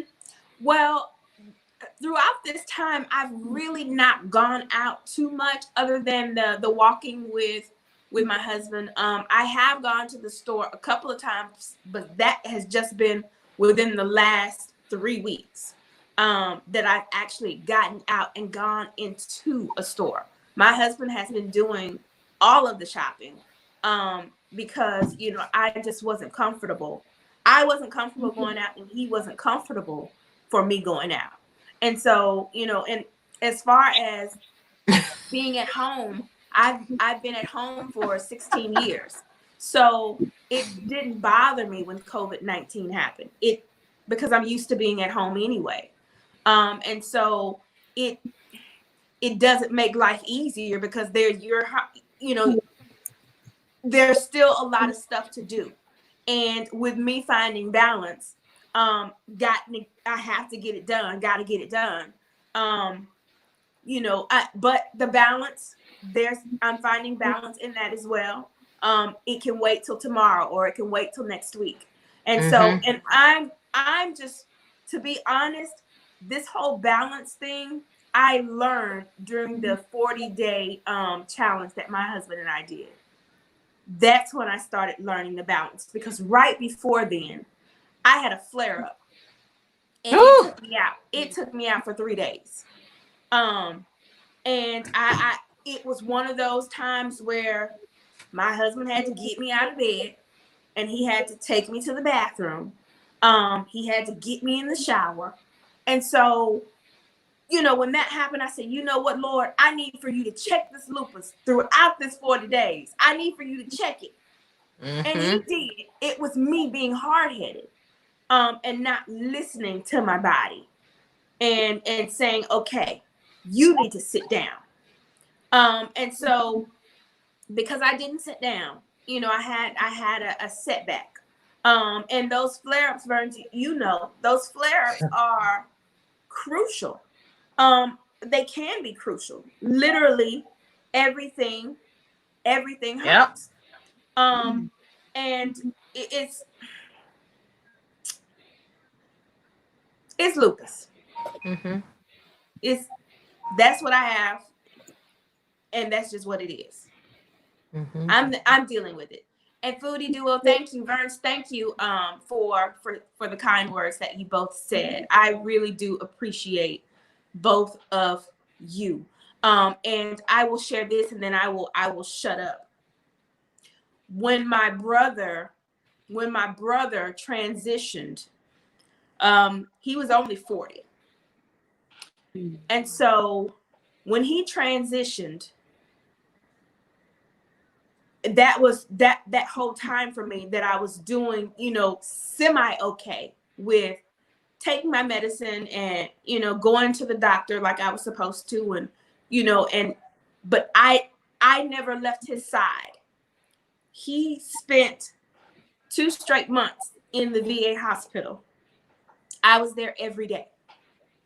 Awesome. I didn't care what I felt like. I did not care. I knew I had to be there. And so when he died, it hit my body in a way that I had never experienced before. Oh, yeah. And I thought I had been pretty low in this whole lupus journey. But no, that was the lowest point that I have experienced. And I never want to experience that low point again. And so throughout this balance, and me, you know, listening to my body, I feel better about, you know, the journey from here on out, still knowing that tomorrow I might be flat on my back because I did so much this weekend. And that's, you know, that's just something that I'll have to deal with. But I'm here. I'm grateful for life. Thank I'm you. grateful for life. Yes, we have to be. Yeah, I want to have Angel talk on something, but before that, Kristen said in the chat, what about we don't want to let our family members, especially those close to us, like a husband or a spouse or whoever, not to let them know when we're sick. Let me know what you, go ahead. I'm sorry. That was the thing I wanted to share. And I'm sorry, I forgot. And I didn't mean to cut you off. No, go ahead. Go ahead. So back when, right after my diagnosis, I was in such pain. I hid it for so many years because I didn't want my kids, I didn't want my husband to know that my body was on fire. And so that's what it feels like. That's what it feels like. For so many years. I didn't, and I would keep quiet. And so my husband started to learn my facial expressions. And that's how he knew to tell when I was in pain. And he would have to then make me either I'm taking you to the emergency room or I'm taking you to the emergency room. Those were my options. Is your husband in the chat?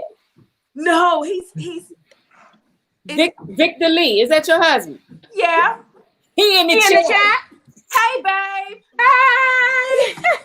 Thank you for being here. He said you still don't listen. Go to sleep. Go to sleep. He cutting up in the chat. I listen more than I used to. But like right now, and I mentioned the morphine before because my pain tolerance had gotten so high, nothing else worked. Yeah. It didn't work. And still to this day, my pain tolerance is so high. I have to be in like literally not able to move before I'm either, okay, I need to get up and take something, or we need to make a move to the ER. And I've been to the ER so many times. Yeah. They see us coming, hey, Mr. and Mrs. Lee. That many times. And so that's all I have. That's what I wanted to share.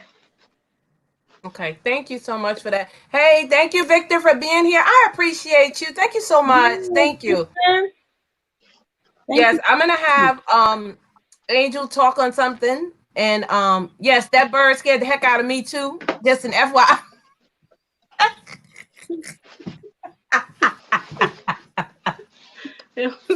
It was just unexpected. That's all. Because we were kind of like, real mellow and feeling like I was trying not to cry. And then the bird squawked and I was like, don't show fear. What was that? I am so sorry. I had to come downstairs because I am like, he does not enemy. It's okay. It's okay. One of the things that a lot of people may not know is when you have kidney disease that hasn't progressed to the point of needing dialysis, you experience a lot of fatigue. Mm-hmm. I also experience a lot of pain sometimes, abdominal as well as flank pain in the back. But the doctor did tell me that when I'm having the abdominal pain and the flank pain, it's because I didn't know your kidneys could dry out. Because your body gets dehydrated. So I get dehydrated. About that. I didn't know that either. So wow, that's one of the things. I never knew that. I never knew that. And that's one of the things that Is that when they say you go into kidney failure?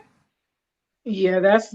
My mom was in end-stage renal failure. You can go. You can once. My mother had kidney disease as well, and ultimately her kidneys shut down before she died. Her kidneys were not functioning at all. They were doing dialysis on her every day while she was on the ventilator.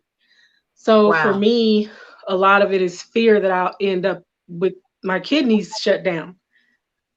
So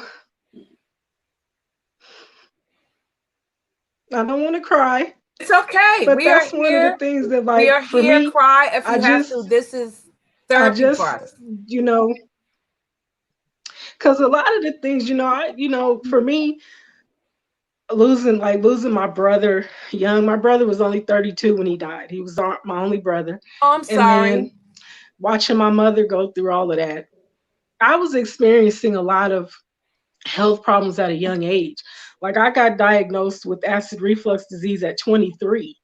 Wow. I had to have the EGD, and they saw the hiatal hernia. They saw that my stomach was a mess because I when my brother died, it was so it was unexpected. It was just, he was in the hospital. He had a stomach infection, and so and he drank. He drank, and he had this infection in his stomach, and they had put in this thing to try and drain the cyst that he had, and he ended up getting a strep infection that spread all over his Wow. body, and he had 3 heart attacks before Jeez. he passed away.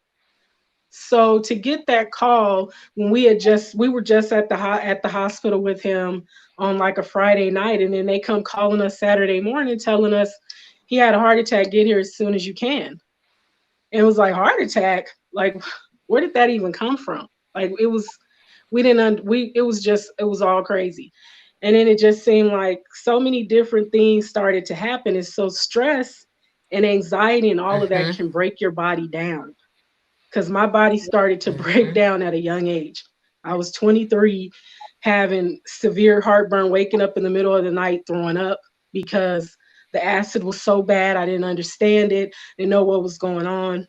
And like I said, not a pill person. So when they gave me the medicine and were telling me, oh, it's fine, a lot of people take it, you'll be fine, side effects will be mild. Well, what is it, 20 some years later, I'm still on this medicine and on top of a bunch of other health issues. So a lot of times when I disappear, it's from depression. I do suffer from severe depression. I was on antidepressants for a long time, and I decided they weren't working because I didn't like how I felt when I was on the medicine because I felt drunk all the time. And that's not, and it wasn't like an alcohol drunk. This was like a stumbling, falling down. I can't collect myself drunk feeling from the antidepressants. And they put me on so many different ones. And then once my mother got sick and my mother passed away, I wanted to give up, y'all. I'm not even gonna lie. I was ready to give up. I was ready to give up. But then I remember something that she had said to me before she got sick. She told me, you have to be strong, and you have to know that there is a God and that he loves you and that his son died for us. So your life is important. But she told me, I need you to be strong because I'm not, I guess when people are dying or they're sick, because my mother was on continuous oxygen and she had a lot of problems. And I guess she knew that she wasn't going to be here much longer. And she just told me, you have to be strong. And then she told me, you have to look at your kids because what would they do without you? That's right. So that's how I pulled myself up. And even though some days I feel awful, there's days because when I have a migraine, I'm done. I'm done for the day. Like it wipes me out. Yeah. But then there's those days where I'm just extremely tired. Like I just feel like, okay, where is this energy gonna come from to get out this bed and go down the stairs? And talking about falling down the stairs, I don't have MS and I've fallen down mine about 3 times since I've been living in this house. I think it's just a symptom of it. Yeah. I laugh at myself because it's once you get to the bottom and realize you didn't break your neck, it's like, okay, all right, I'm all right. I'm gonna be a little sore, but I'm all right.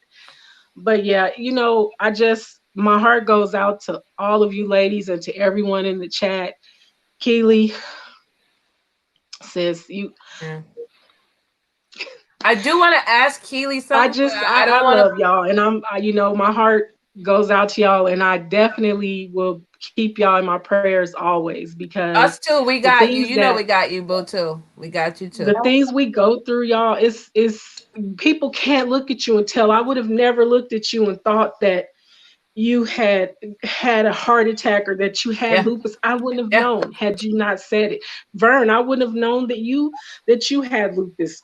Nikki, I wouldn't have known that you had MS. Or Eat to Live, I would have never known that any of you ladies suffered from any of these things if you hadn't shared it. And you sharing your stories is going to help a lot of people Yes, it will. to just see you're sitting here, you're living, you're going on. Because a lot of people want to give up when they face difficult things. But we're all living testimonies of we can live, we can go on. It's not a struggle, impossible. but we have to It stay is, in the fight. but we can make it. Absolutely. I wanted to ask you, Keely, if you feel comfortable. If not, it's okay. Do you remember what some of your symptoms were when you had the heart attack? And did you have lupus at the time that you had a heart attack? Like, did you know you had lupus and then you had the heart attack? What were some of them? The heart attack was just last year. It was October of last year. Oh my God. What? Yeah. It was October of last year. Yeah, October 12th. That happened. Because I remember being sick at Thanksgiving and Christmas. So I was having like arm pain and chest pain, and I was throwing up, and it was hard to catch my breath. And so when I gone in, I told, and this was like, it started happening like the day before. And I called my mom because my husband, his work schedule, he has to be at work at 3 a.m. And so this particular day, he had already gone to work. And so I called my mom and I said, hey, I need for you to come and take me to the hospital. And so she came, they ran some tests, and they said, oh, it's probably acid reflux. No, your gallbladder. And so I said, well, I don't have a gallbladder. And so they said, well, it's probably just acid reflux. And so they sent me home. Well, that Monday, I got up, I jumped out of bed because there was the sharp pain that ran through my chest. And my arm just felt like it was numb.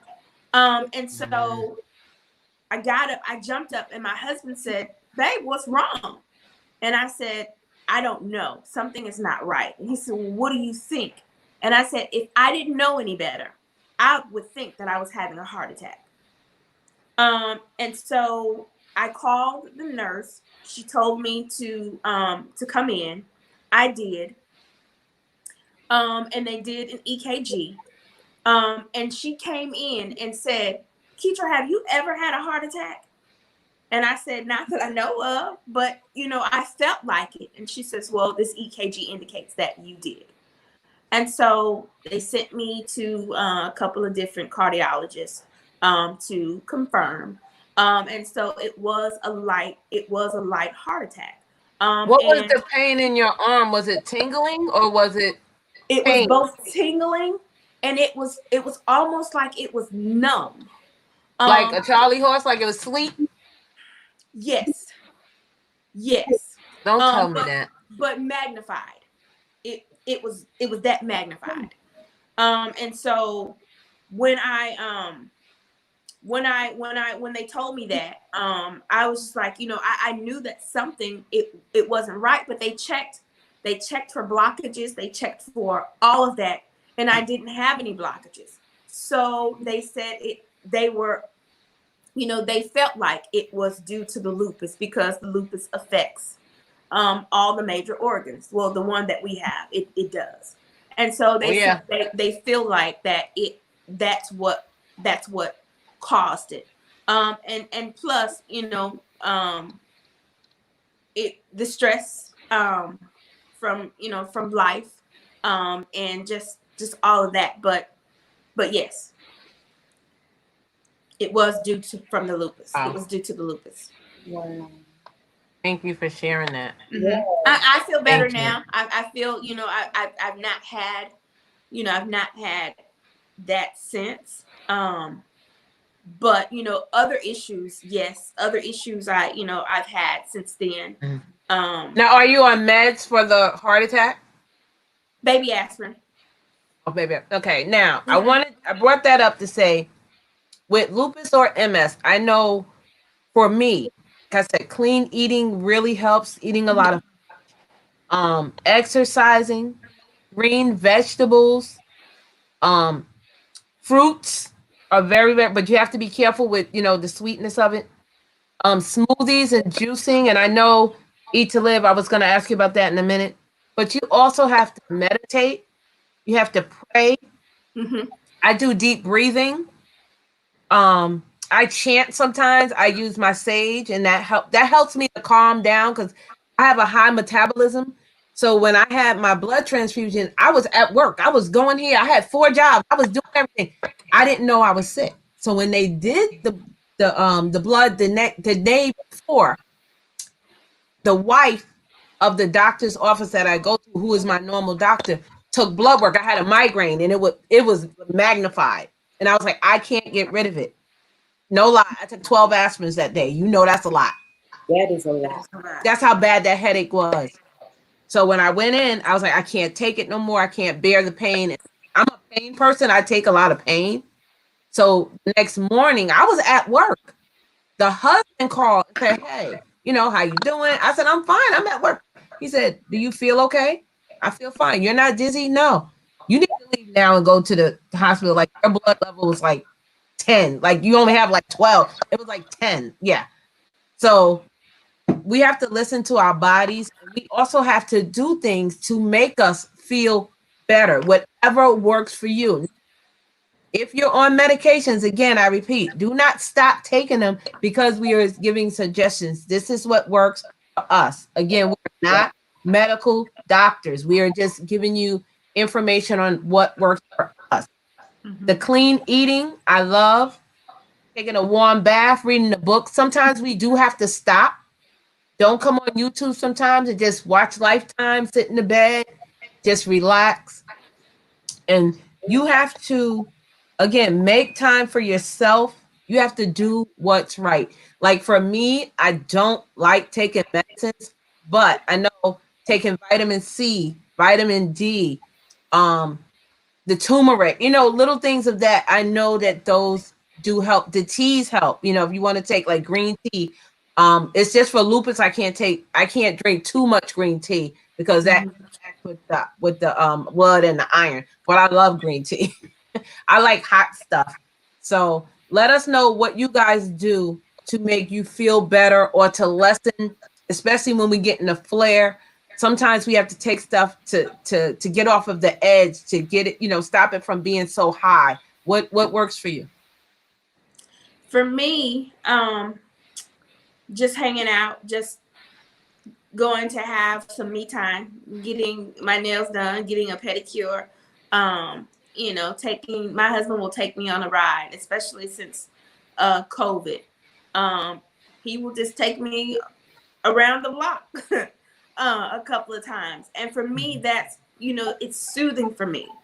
Or just and I do love long baths. That's soothing for me. Sometimes I have a hard time getting out of the bathtub, but it is soothing. I used to do massages, but I noticed every time I would go right into a flare. It didn't matter if I told them, don't go deep. I would go into a flare every time, a day or two later. And so that used to be very enjoyable for me. Not so much now. I don't do it anymore.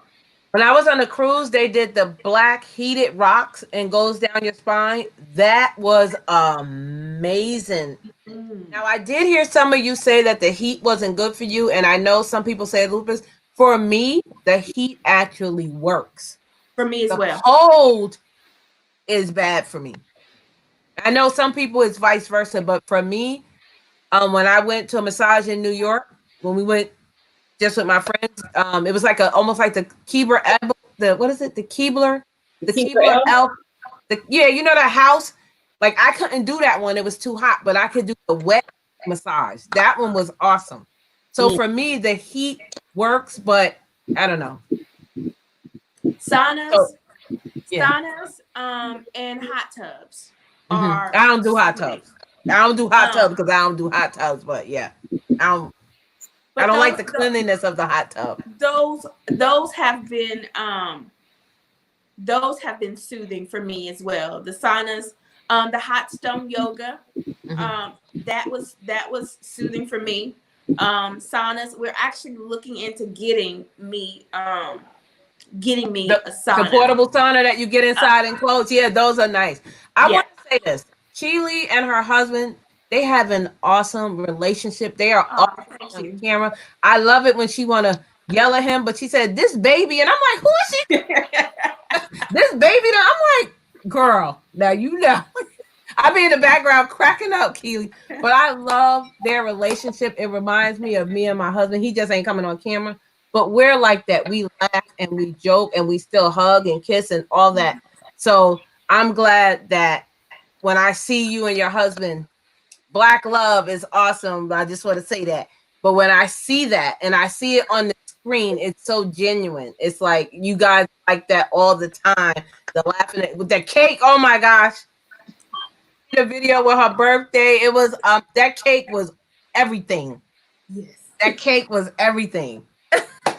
Thank you, Burns. I appreciate that. That's my boo. I love him.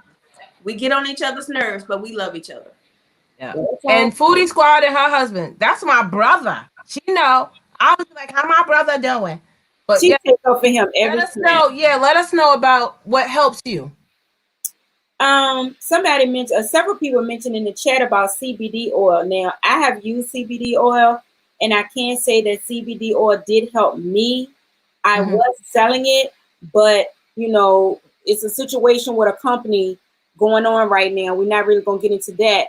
That I didn't personally agree with, so I've chosen not to sell their products anymore.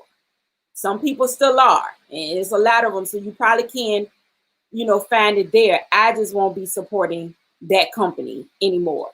But the things that I do, if I listen to my body and just rest, I think my biggest issue is just getting in the bed and resting, you know, and I don't like to worry Aaron, but he's like, you need your rest. You need to shut that computer off, log off. They'll understand. Come on out this room and get in this bed and just lay down and rest. And some days I'm laying in the bed and I got my phone like this. I'm still laying there trying to. He said, "Now you know you're in pain. Put the phone down." So a lot of it is just resting. I like you, Keely. I was doing massages, and I didn't. But now that you say you were having a flare up, I didn't know. I just thought maybe they were going too deep as to why I was in pain after every massage. I'm like, well, maybe it was a little too rough. But now that you say that, that's probably what it is, because I have not gotten a massage in quite some time. Somebody mentioned acupuncture to me. Yeah, the Life of Cleo said acupuncture and cupping. I don't know what cupping is, but I know what cupping. I've never tried needles. Acupuncture with the needles. Oh yeah. No, we're not doing. I love that. We as Lupis have enough needles. I'm not. Yeah, I love the acupuncture. It's very you don't need. It's like a feather. You don't even feel it. Yeah, I heard you don't feel it though, and I keep saying I'm gonna try it. You feel the cupping, but you don't feel the needles. I can imagine you would feel that cupping. I'm too scared. What? Oh, the cupping when they put the cup on you? They light fire inside the cup and then put the cup on you. Yeah. And so the heat from the fire was suction. Yeah, it's suction, and then you put. I love it. That helped me with my sciatica. So really, yeah, it did. It did. It really did. Yeah. I Natural Way said herbs and therapeutic essential oils work. Yes, she does a lot of that. So guys, if you're interested in that, go check out Natural Way. Akadi, yes, she's very, very good with that. Yeah, I can't sit in the tub anymore, because if I sit in the tub, I ain't gonna be able to get back up out of it. I actually have a chair in the tub so I can sit down, because one of the things I had to learn how to do is, okay, you can't stand up in the shower like you used to. And I I can't just jump up out the bed. Like I've fallen a lot, waking up and then just jumping out the bed, like, you know, everything all good. And then I just hit the floor right there. So I had to, you know, learn how to just wake up, lay there for a minute, sit up slow, sit on the side of the bed for a minute, and then gradually get up.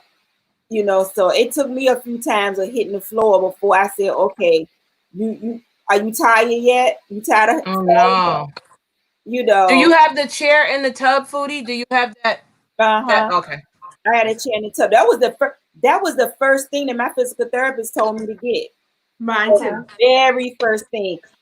She said, I no longer want you standing up in the shower. Okay. Get a chair. That was the very first thing she told me. I'm going to have Angel tell us what she does to relax or to feel calm. And then I want to go to Eat to Live Strong because she has something that we were talking about yesterday that I want her to tell us about. Angel. Yeah. You said, I'm sorry, what did you say, Vern? Tell us what you do to relax, to keep calm, that helps you to like maybe relieve stress or just keep you from being so high and anxious.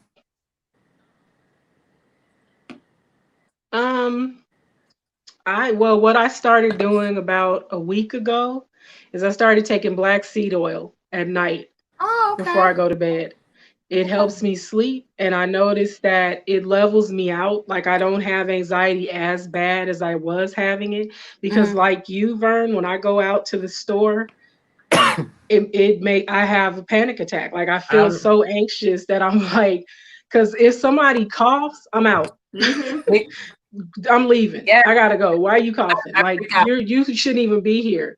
Like you shouldn't even be in the store. You're coughing. But the black seed oil makes you feel very mellow. It will knock you out. It really does make you sleep better. So I do that, and I love green tea with lemon, honey. Love that.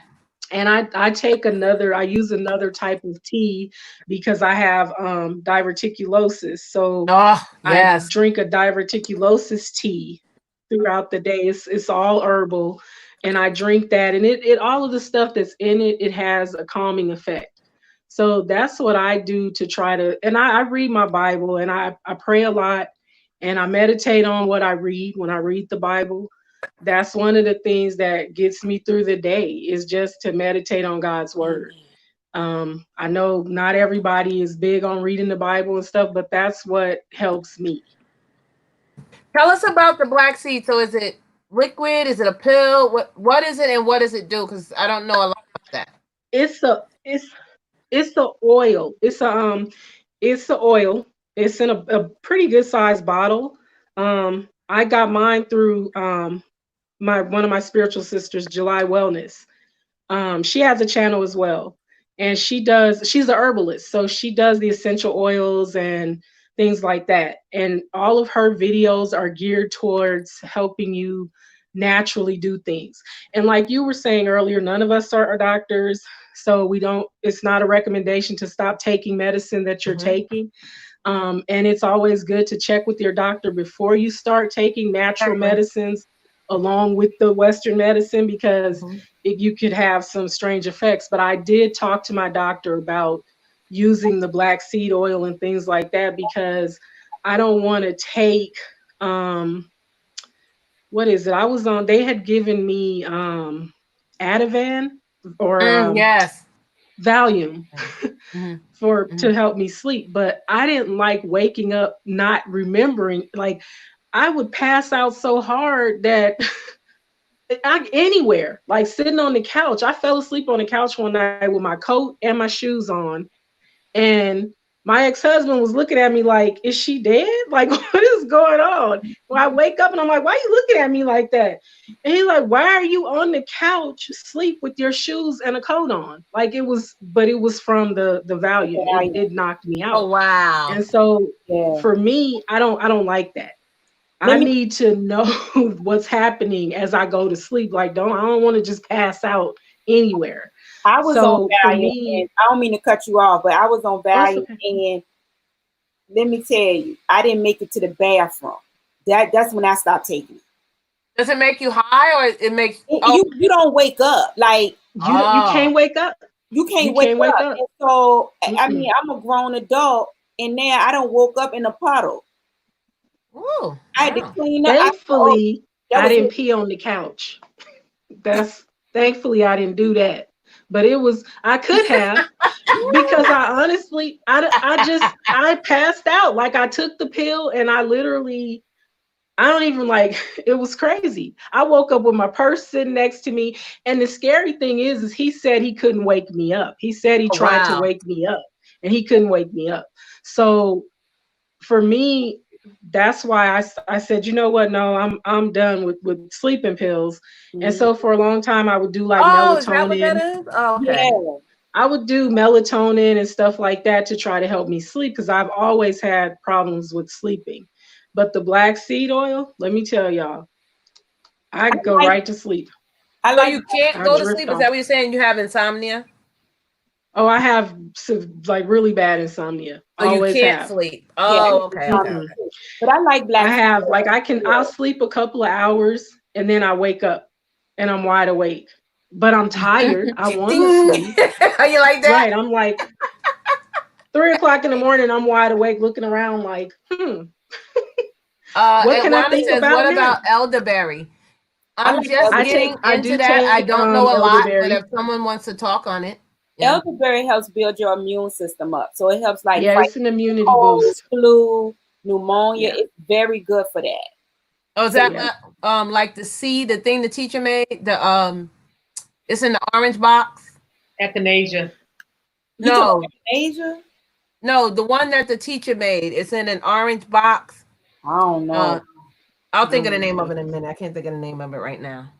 You can eat it in gummies. You can get it in the little fizzies to put in your water, or you can get it in the syrup.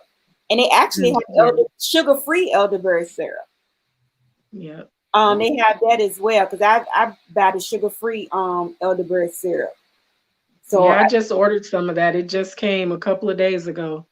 The sugar-free elderberry syrup. But my doctor and I have the gummies already. Yeah, okay. Aaron likes the gummies. Aaron likes the gummies, but I talked to Airborne. Airborne. Oh, Airborne. Oh, Airborne. Oh. That's like the vitamin C thing. Yeah. Yeah. This is for me, I just always thought maybe elderberry was a little bit more better than Airborne. As far as it's I guess for me it's a little bit more natural from what I've read. So if I had to choose between the two, I would probably do the elderberry. Yeah, Natural Way does make the elderberry syrup. Natural for colds and system. Yeah, she's good with that. But yeah, my doctor. Make sure y'all talk to y'all doctor. I talk to my neurologist about everything. I'd be like, look, I found this. What you think about this? Because she told me, she said, before you just go out here and take anything, run it by me. She said, I may say no, more than likely I'm probably gonna say yes and she's all about the natural thing. She says, I really don't want you on all of this medication. She said, lavender all the medication you need to be on. She said, in my opinion, right now, you do need to be on the MS medicine to suppress the MS, and you need to be on your asthma medication because you got asthma. Other than that, she said, I want you to do everything you can to get up off of everything else you on. She said, so if it's something where I feel like you can dial it back, like even with the pain situation, she said, if you can find a natural remedy for the pain and it's out there, just do it. Just let me know you're doing it. Right. I said, okay. Right. She said, just let me know. So when I run my test, I know what I'm looking at. Right. Right. But, right. You don't want them crazy drugs in your system. Right. So like black seed, I let her know about all that. I said, look, I went and got some black seed oil. What you think about that? She was like, take it. So I'm going to ask Angel and then I'm going to have Eat to Live Strong. Where you get yours from? The black seed oil that I got it from July Wellness. Oh, okay. Okay. Yeah, I ordered mine through her. I order all my stuff through her. Because she does all the essential oils and all that stuff. So I just order it through her. But you can order it through anybody that with hers. a lot of people have said that hers is a little more potent. Oh, okay. Because there's different companies that make it, that different there's different formulas, I guess. Mm-hmm. And with her stuff, she actually, because she's an herbalist, she mixes a lot of her own products. She does it, she mixes her own stuff. And so that's why I decided to just go ahead and order it through her. But that black seed oil is something else. It's good for your skin and everything, though. It doesn't just help with it's one of those things that heals your body. So so eat to live strong. I know with lupus and probably with MS and with kidney disease also, we get fatigue like really, really bad. So when they said this COVID-19, I swear to you not, asked my husband, the first thing I said, those symptoms sounds like lupus. It did. It sounds so. We get the fatigue, we get the muscle aches. Some people get a low grade fever. I know sometimes I feel hot to me, like inside. Like what's that thing? I don't know. It might be a myth, but I don't think it is. Spontaneous combustion. I feel like I'm so hot on the inside that I'm gonna explode.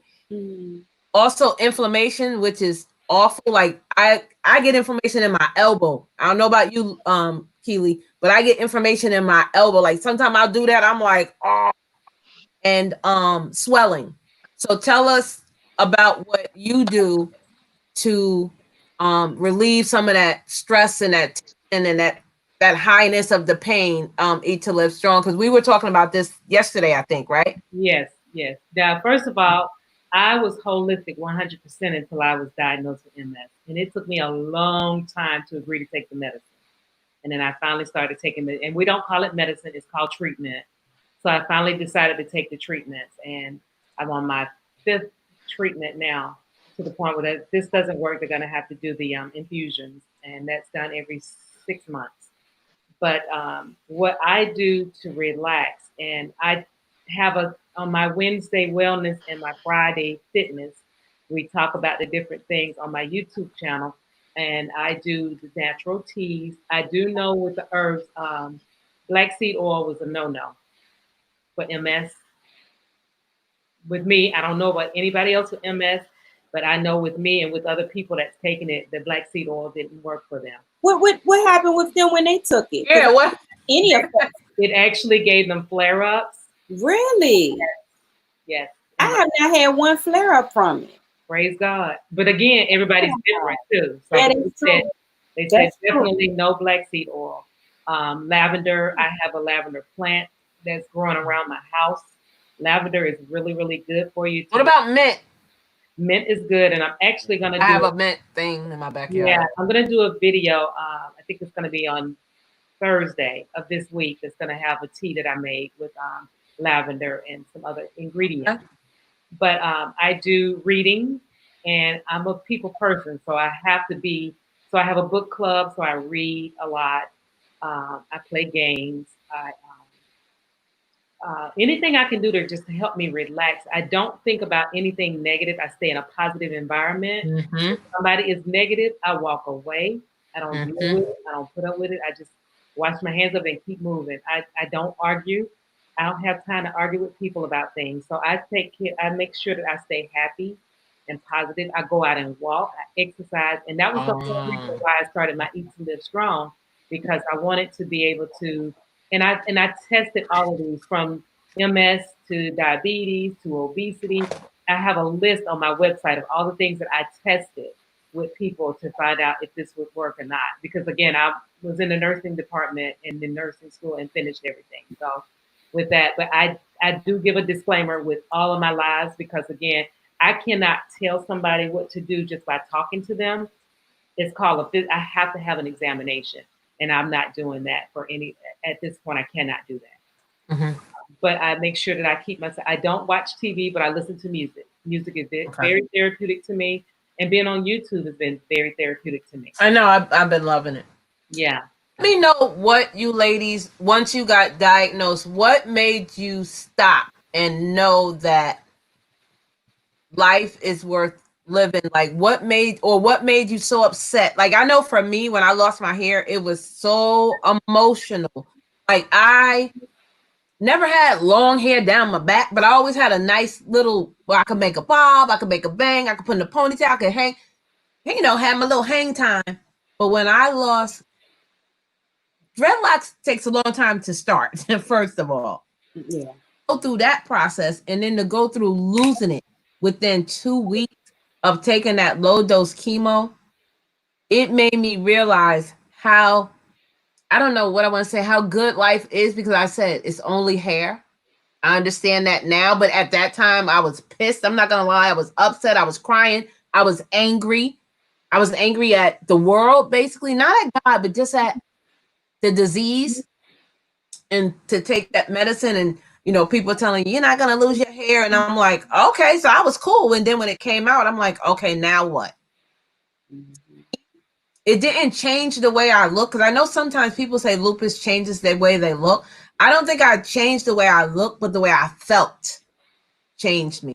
And I felt more, I felt that I was more in tune with the world. I was more in tune with myself. I was more sensitive to a lot of things that I used to be like. Now I'm like, you know, I stop, and I'm very sensitive. So what made you really stop and think and say either good or bad? What just made you have that different way of thinking? Well, for me, it was like you, it was my hair. Mm-hmm. When I started having all these side effects from the MS, I had to start taking thyroid medicine. That will take your hair out. And then the MS medicine I was taking, Abagio, that took my hair out. Mm-hmm. And so I was all upset about it. And I'll never forget, I called my grandmother, my Aunt Tusi, my grandma now, she's passed, but at this time, she's like 99 years old, right? And I was expecting to get some sympathy from her. And I feel like my mom set me up, because, you know, my mom was like, well, talk to your Aunt Tusi. You know, I said, okay. So I was telling her, I said, my hair's coming out. What I'm going to do? You know, I'm ugly. I used to have all this thick curly hair, and now I don't, it's just gone, you know. She said, hair? What you crying about hair? You better be thankful that the creator woke you up in your right mind. Go on and get you a wig. I hear they come in all colors now. I said, oh, okay. Like, I just said, maybe this ain't it. You know, I'm thinking about this the wrong way. Yeah, go and get your wig. You can get a wig. You can get them in all different colors. That's what they got now. I've seen it on TV. I said, you right, on Tuesday. I'm sorry. I don't even know what I was thinking about. And I looked at my mom. My mom was giggling. I said, I know you set me up. You knew she was going to cuss me out. But from that point on, I just looked at life a lot differently. And I did exactly what she said. Mm-hmm. I started getting into wigs. Mm-hmm. Mm-hmm. And I never worried about my hair since then. I ain't going to say I didn't have them relapsing moments. Of course, we do. You know, you miss your hair and you look at old pictures and see how you used to rock your hair and all, you know. I saw a picture of me with my dreadlocks on. I just lost them. I was like, what is wrong with you? And I showed him. I was like, because then you remember that. But as for me and Keely with the Plaquenil, they say, and I know for me, they said, this may affect your eyesight or may not. My worst fear is going blind. I don't care. I'll be deaf. I don't care if I have no arm, no legs, but I need to see, because I can't see my grandkids. I can't. That's scary. It's so scary, because I can't work. I can't do anything. What are you going to do if you can't see? You can listen. But I'm just saying, I'd rather be deaf than to be blind. I need to see. It's scary. And I think it's scary because it feels like it just happens all of a sudden. It does. When my MS just started progressing, it was like glasses. One, okay, I got to get good. But now you tell me I got to get bifocals. And then that. In like 6 months later, that bifocal prescription changed. Because my MS was still progressing. Yep. And it's like, oh my God, you know, it's getting worse and worse. And like I told Aaron, I said, I think it's changed now because my glasses, you know, some ain't right. I said, I think it's changed again, but it's like, what are you gonna do? It's like at one, you get upset because it's all just a shock to you because it seems like it happens so fast, like your hair. One day you got hair, the next day you don't. One day you can see, the next day you wake up, everything blurry. And so it's just a really shock. But once you get over that shock and you recognize that I'm still here, God still got me here for a purpose. That's right. I want to talk to Keely, but one moment. I want to say thank you to everyone that's here in the chat. Please thumbs me up if you have not. Share me out. If you're not connected to any of these awesome women on the panel, please do so. And also Chosen Queen and Kristen Welton, they were also here. Please grab them up. What I want to say to you guys is when you see us and you see us here doing YouTube and on the panel, yes, we are thriving. Yes, we look good. Yes, we don't look sick, but we really are sick. We have our days because in my lupus group, like I told you on Facebook, sometimes I'll go on there and I'll see, a person younger than me and they have died from lupus. And I'm like, wow, lupus is progressive. 1 minute, like you said, you could be walking, 1 minute could be in a wheelchair, and so with MS and kidney disease. So I don't take it for granted. I'm really grateful and thankful I'm still able to work 5 and 6 jobs and do what I can do. But when it's time for me to rest, we do have to listen to our body. So I want to say to you, Keely, what was your moment of, I guess, awakening or aha moment that you were like, wow, like this is happening to me. This is it. Well, when I lost my hair, I was always that person that it was only hair. And I mean, you see everything that I do to it. And so I would just shave my head just because I'm impulsive. And so I would just one day wake up and say, okay, well, I'm going to cut my hair today. And then that's what it would be. So when I started losing my hair, it's just hair. I think when I had my aha moment was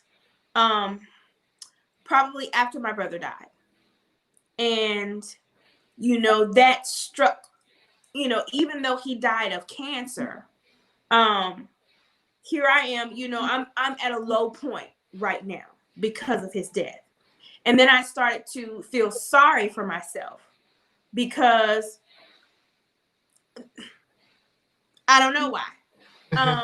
But that's when I had my aha moment. Like, my brother just died and God still has me here. He has spared my life and I can still get up. I can still, most of the time, go to the bathroom by myself. Most of the time, get in the bathtub or the shower by myself. So I still have the activities of my limbs. And so why am I having this pity party? And it took me a few weeks to snap. Well, it took me longer than a few weeks to snap out of it. But when I was down after that, that's when I had my aha moment. And it's now, I'm just grateful to be here. I'm grateful for life. I'm grateful that, I still have the activities of my limbs. They may not work like I want them to all the time. But they're here. But I still have a reasonable portion of my health.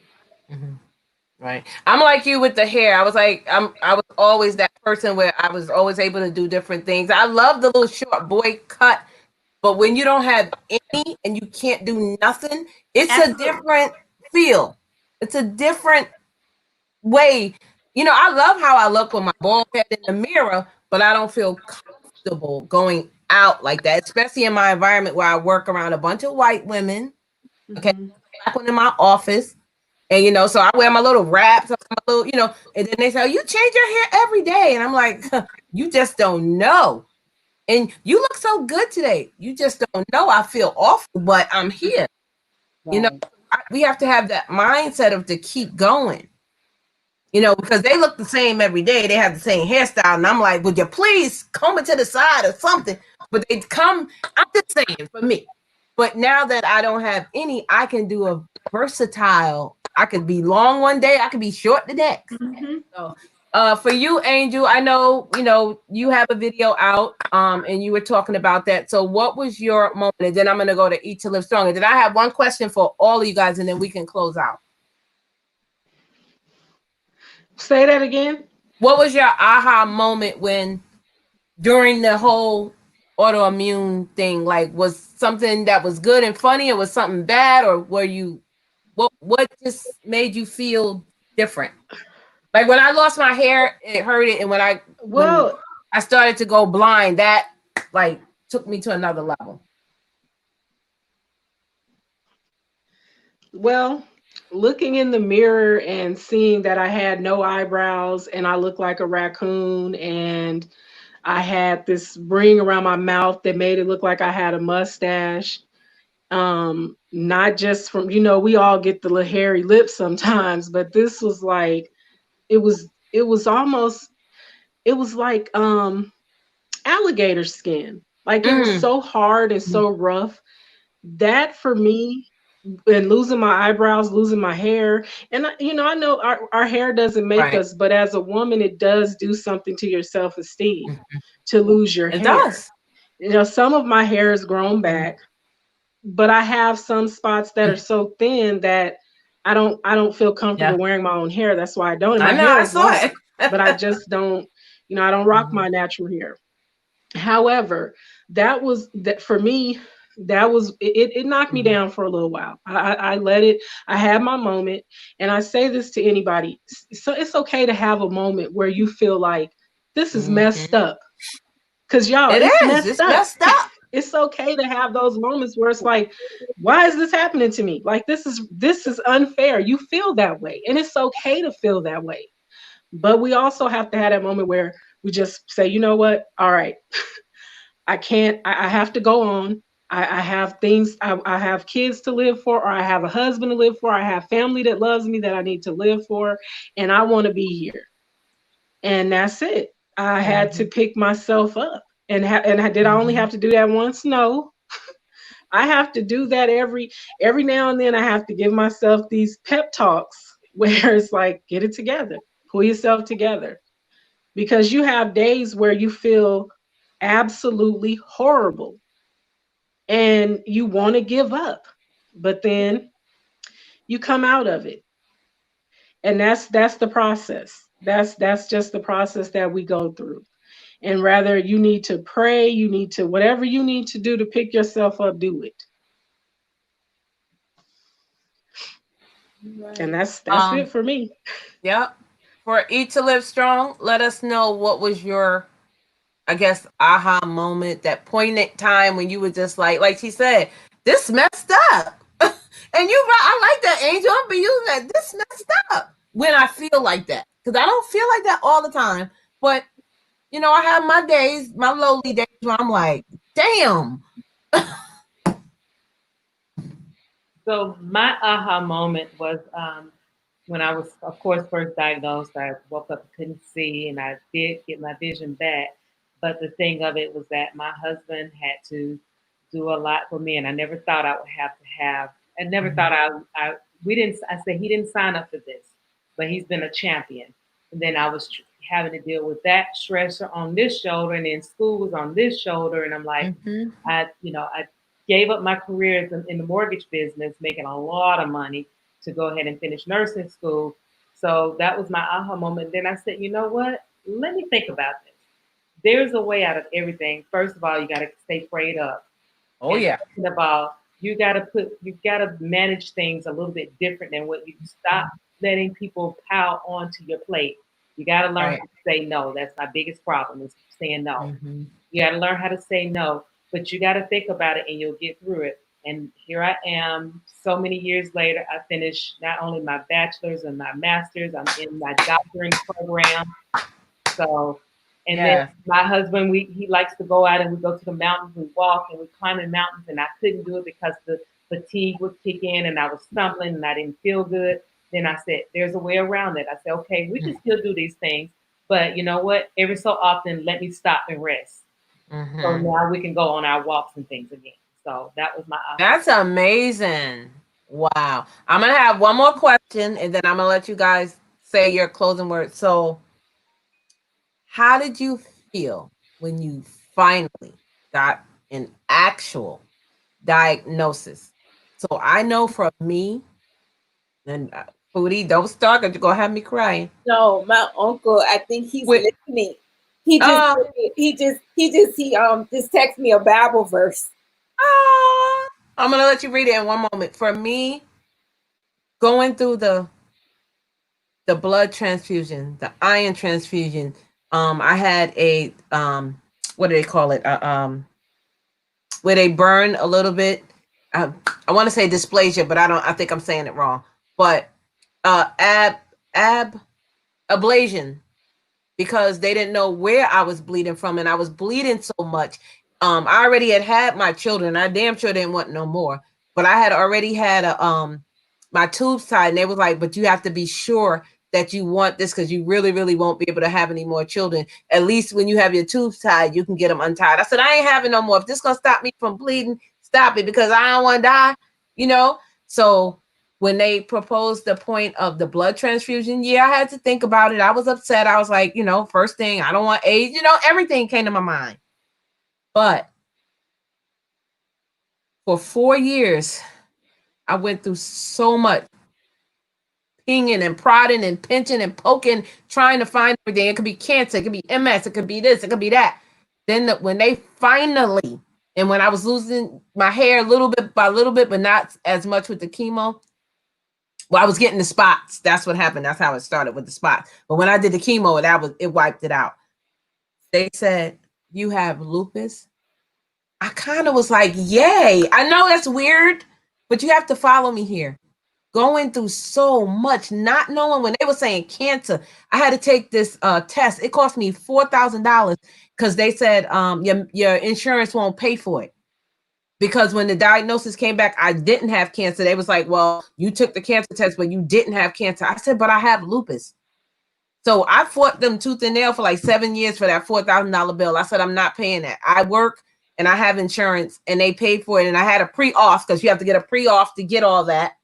But anyway, once they finally came back and they said, "Oh, Miss McInnes, you have lupus," I kind of was like relieved.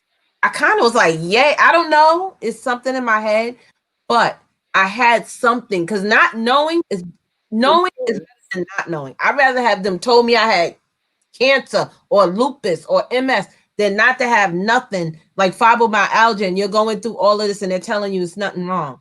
So for me, when I got my diagnosis, I kind of was happy. That's why I said I still kept my script. I made my doctor write me a script after she put in her chart. I said, "You need to write this script." I have it till now, right there in there. I keep it in there to remind me. So when you got your diagnosis, whether it was good or bad, how did you finally feel when you got it? I was relieved. Mm-hmm. I've always been like this. Let me know what I got, and let me know how you gonna fix it. You gotta, and I tell you, when I first got diagnosed, I said, "Okay, so what do you do? How you fix it? You gonna give me a shot? I'm gonna have to take some pills. What we gonna do?" Like that was how I was. I came at her like that, like because now I got to get back to taking care of my mom. So we got to fix this. That's how I was. But I was like you. I don't think it's weird when you go so long with not knowing, to them actually telling you what's wrong. Your next step is, okay, how we gonna fix this? I think now after she told me it wasn't a cure and further explained it to me, then I went through something totally different. But initially, I was kind of relieved to just finally get a diagnosis. What about you, Angel? I felt a bit of relief as well. And then I felt, like I said, I kind of, I had a moment where like this, I'm gonna die from this. I'm gonna die from this, and that's it. But I got over that. Like, no, you're not. You're gonna manage it. You're gonna make some changes.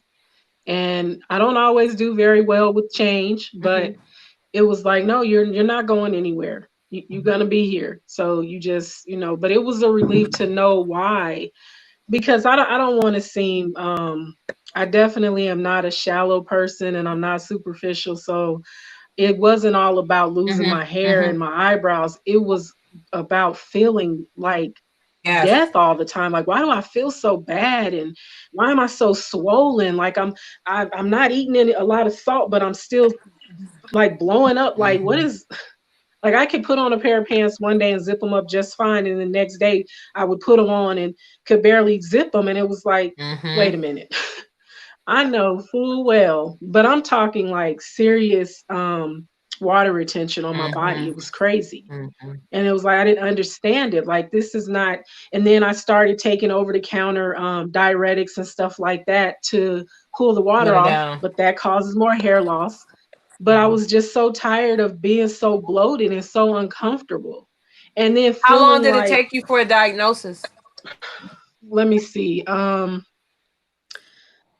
It was probably about a year. Okay. Probably about a year. I experienced a lot of crazy stuff and didn't know what was going on. And like I said, they had initially they thought it was leukemia and all that, and then they turned around and it wasn't that. And then they did the iron infusion, but I was still having the bloating and everything was still not right. So it's like there's something a little more wrong. Now the thing is, though, for me, there's no medication for me to take. There's nothing that they can give you to reverse kidney disease. You really do just have to try and manage it through diet and pray that it doesn't progress. And that's really, as I get older, I kind of, you get a little fearful, because especially when you see people that you love pass away from certain things, or that was one of the things, like, because like I told you guys earlier, my mother's kidneys shut down completely before she passed away. She was on a ventilator for a month, and her kidneys were shut down from the time she coded and they had to put her back on the vent. Her kidneys shut down. So for me, it was like, okay. And I didn't tell my sisters.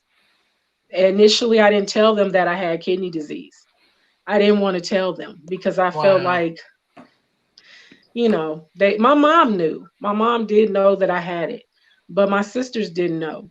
I didn't tell them, I think, until after my mother passed away. Is it hereditary? I mean, the doctor said no. Okay. But I believe that it is. I do too. I believe it is with lupus, because they said that too. Not necessarily. And I'm like, well, it came from somewhere. It has to be. I don't know.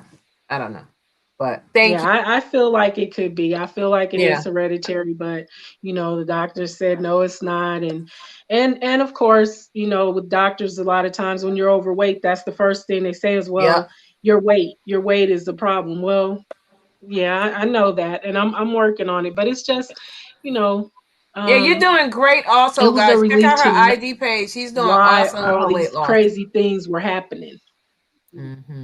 You are doing good on your weight loss. I'm so proud of you. Yeah, I'll be on IG, boo. I'll be seeing you. Thank you. I'll be about to die. I be feeling like I ain't gonna make it. Yeah, you're fine. Eat to live strong. How did you feel with when you finally got diagnosed? Yeah, because mine happened quick. Although I speculated going back in time, my symptoms were from when I was a little girl, but they did not diagnose you until you were over 13. Well, now they're going as low as 13. It used to be 18. Now they're going as low as 13 to diagnose, because children are getting it now.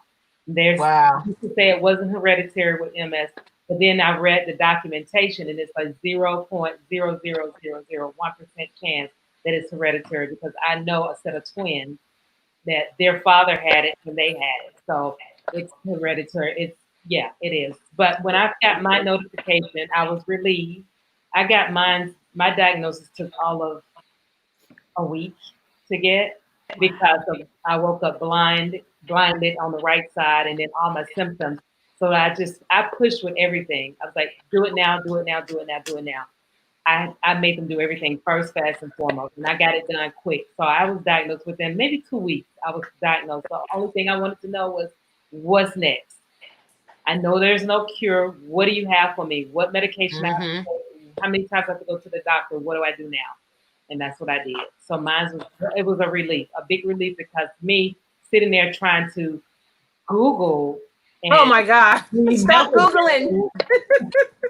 I'm reading medical journals trying to figure out what is this, and I'm going to the CDC, and I'm reading up on all these different things. And that was the first thing that my ophthalmologist told me. She said, "Do not, I repeat, do not go to Google. Go to the Multiple Sclerosis Society and read about the disease. Do not, I repeat, because that will drive you completely nuts." Yeah. Reading all those so I was relieved, and I've been happy about, I know there's no cure. I just keep pushing and keep moving through it. And Keely, what about you? How are you when you finally got a diagnosis, depending on how long you were in transition before they finally said, yes, this is it? So, like you, I had the cryoablation because I bled a lot. And in doing that, like I said, it took them 2.5 years to diagnose. The cryoablation was in between that 2.5 years. And I finally ended up having to have a hysterectomy. Wow, really? And thank you for sharing that. You're welcome. And when I had my hysterectomy, I had it in March of 2009. I was diagnosed with lupus in October of 2009. And what they told me was they started me on a hormone replacement. And that's what brought it out. They felt like I had it for years already because of my reports and history from my other doctors. But they felt like it was lying dormant. And because of the hormones, that drew it out. And so I was then relieved because I knew I wasn't crazy. I knew that, something was wrong with my body, and nobody could tell me what it was. So I was relieved. But at the same time, I'd never heard of lupus. And so I didn't know, I didn't know to be afraid. I didn't know to be, I didn't know, what road was ahead for me at that point. But I was relieved just at the fact that I now had something to, I had a name for, what my body was, what was going on. Yes. So we got 15 more minutes, guys. Anything you want to say in closing? And I know for women, for lupus, it affects women different than it does men. Also, Black women, it affects different than it does different races. And they tell you that. But for me, like I said, the chemo, the transfusion, the iron transfusion was the worst. This is what happened with me. I left work and I went to the hospital. So I get to the hospital, the doctor's sending everything.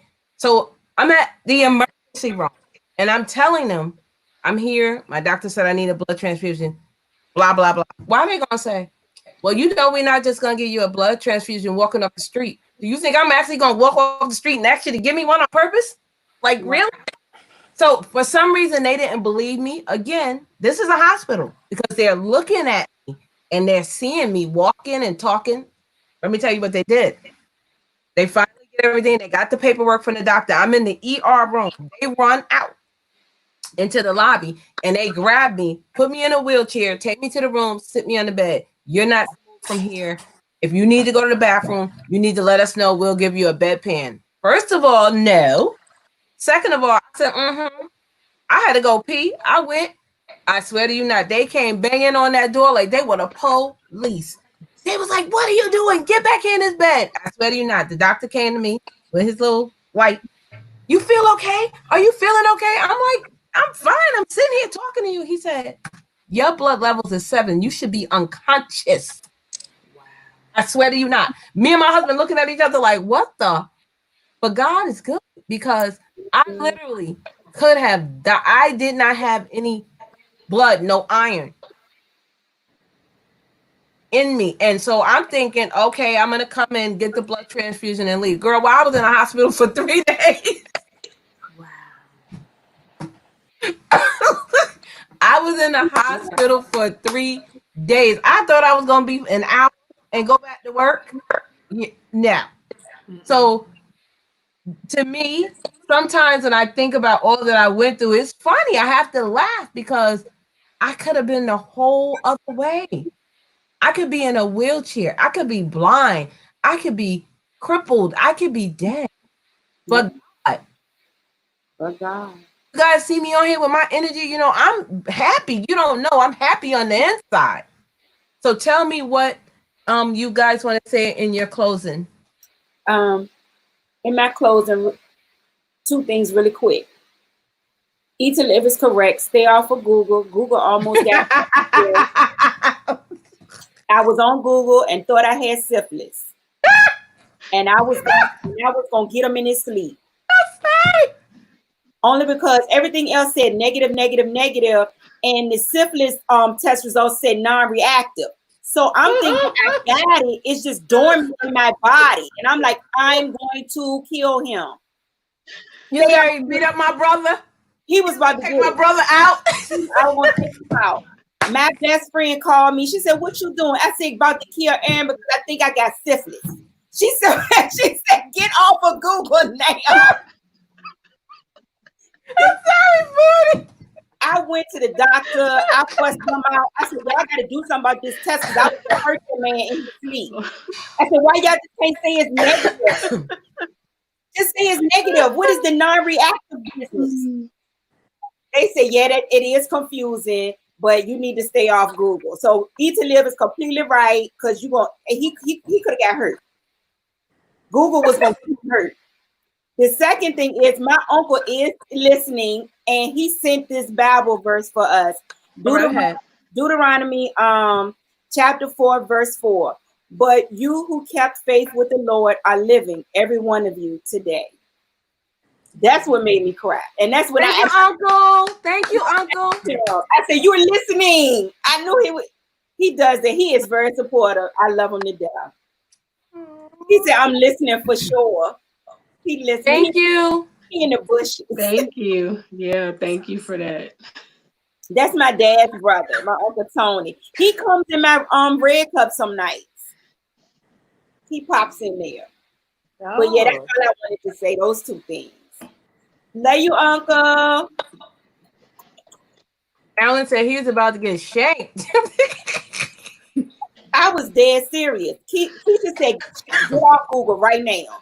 I said, "I'm gonna kill him." He gave me stuff. You don't know that. Get off of Google.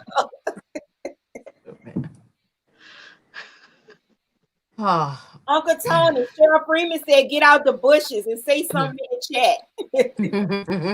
Go ahead. That's all. I just wanted to say those 2 things. Thank you for that, Uncle. I appreciate that. Ladies?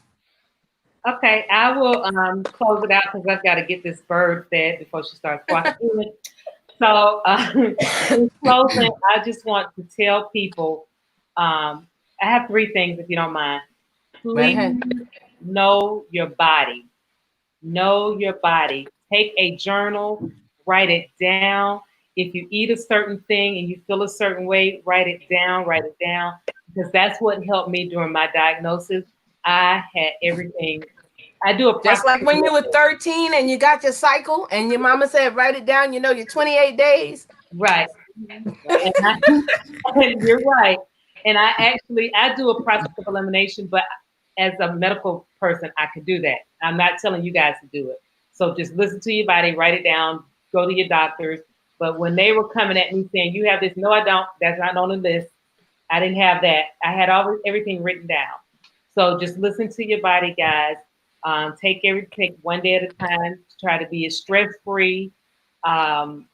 Just follow your heart and don't let it get you down. And for everybody, I know I say it all the time, I have MS. It doesn't have me, not at all. And I can tell you right now, I fight. I'm a fight. Do not don't throw it in. Fight it. You got the choice to fight it. Don't let it get you down. Fight it, fight it, fight it. And talk with someone if you feel like that. You have all of us here. Talk. Right. You got us. Find the resources. I know with MS, if you need resources for MS, I got a lot of them. And as ambassadors, we speak among the network of not only MS. We speak to cancer. We talk to people with diabetes, lupus. My cousin has lupus. Burns. She has lupus, and she just found out 2 years ago. So she's asking for advice. So yeah, guys, just listen to your body. Get yourself some rest. Don't stress. Don't let the disease get you. You fight that. You fight it like it's somebody stealing your last dollar. That's right. And just stay strong. I love each and every one of you guys. I appreciate y'all in the audience, in the woods, in the bushes, in the walls, wherever you are here today listening to our story.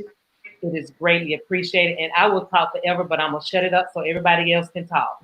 What's the bird name? Mac. All right, Mac. All right, Angel, and then I'll let Keely. I just want to say to everybody, and I agree with what Eat to Live Strong says, you have to listen to your body. When you feel that something is not right, you need to go and check it out. Don't ever, there's been times where I myself knew something was going on, and I didn't go to the doctor until I ended up needing surgery. So you really do need to listen to your body. And definitely one thing, we've said this already, but I'll say it again: before you start or stop a medication, or you try to replace a medication that you've been on with something natural, check with your doctor first, because certain medications you have to be weaned from. You can't just stop it. Like blood pressure medicine, you can't just stop taking it. Because you don't want to end up leaving here. So just, definitely listen to your body, check with your doctor. And and one good thing to do is like Eat to Live said, write down what you're experiencing. And it's a good thing to write it down and take it with you when you go to the doctor or your nurse practitioner, whoever you're seeing for your health care. Take that list with you. Because sometimes by the time we get to the doctor, we forgot that maybe 5 days ago we were running a slight temperature, or we had a weird pain in our head, or something happening to us that had never happened. So it's good to write things down so that you have that readily available when you see your doctor. And I just want to say a positive attitude goes a long way. And it took me a while to learn that. But a positive attitude goes a long way, and it helps in healing. If you're experiencing something, keeping a positive attitude definitely helps you heal. Yeah. And even though the things that we're experiencing, there's no cure for it, having a good attitude helps us to endure it. Sure does. And if that means cutting out negative things and negative people, do it. Cut them off. Because you have to protect your peace and keep a positive attitude. Can you say that again for the people in the back? Say that again. A positive attitude goes a long way. Cut out the negativity. Protect your peace. You have to do that. Yep. And tell the doctors everything. Don't get to the doctor and not tell them something, because they can't fix you or find a cure or figure out what's wrong when you don't tell them everything that's going on, every ache, every pain. Like she said, jot it down. Like Eat to Live and Angel said, make a journal, jot it down, and carry that journal. If you got one doctor giving you something else and another doctor giving you something else, tell them, look, all these different doctors, y'all need to get together with these medications or something, let them know everything. I'm telling you, don't withhold no information. Let them know. And it could be something that you feel is gross and you don't want to talk about it. But listen, doctors have seen everything. Mm-hmm. So if you're having diarrhea, tell them. If you're nausea, vomiting, you need to tell them that. If you're waking up with night sweats, you need to tell the doctor that. There's nothing that you can tell the doctor that they haven't heard. There's nothing you can show them that they haven't seen. So you have to let them know what's happening to you.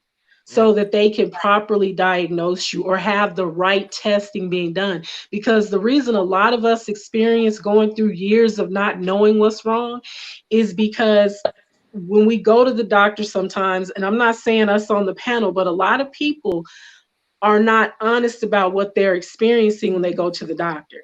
Yeah. And a lot of it is psychological, because you fear being told that something is wrong.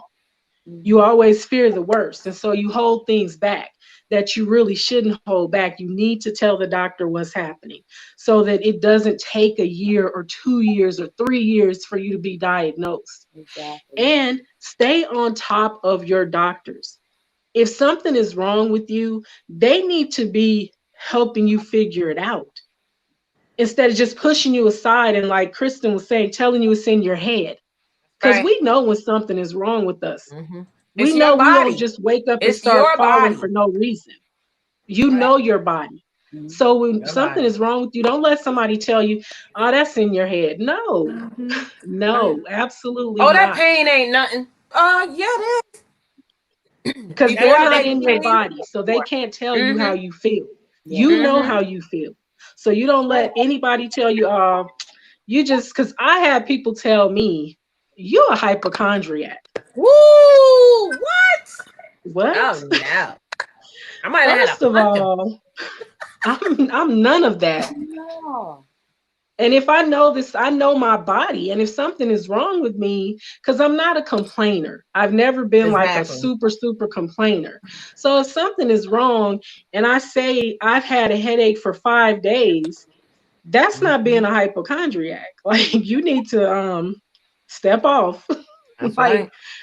like really. But people will say those kind of things to you. But like we've all said, you know your body and you know when something is wrong.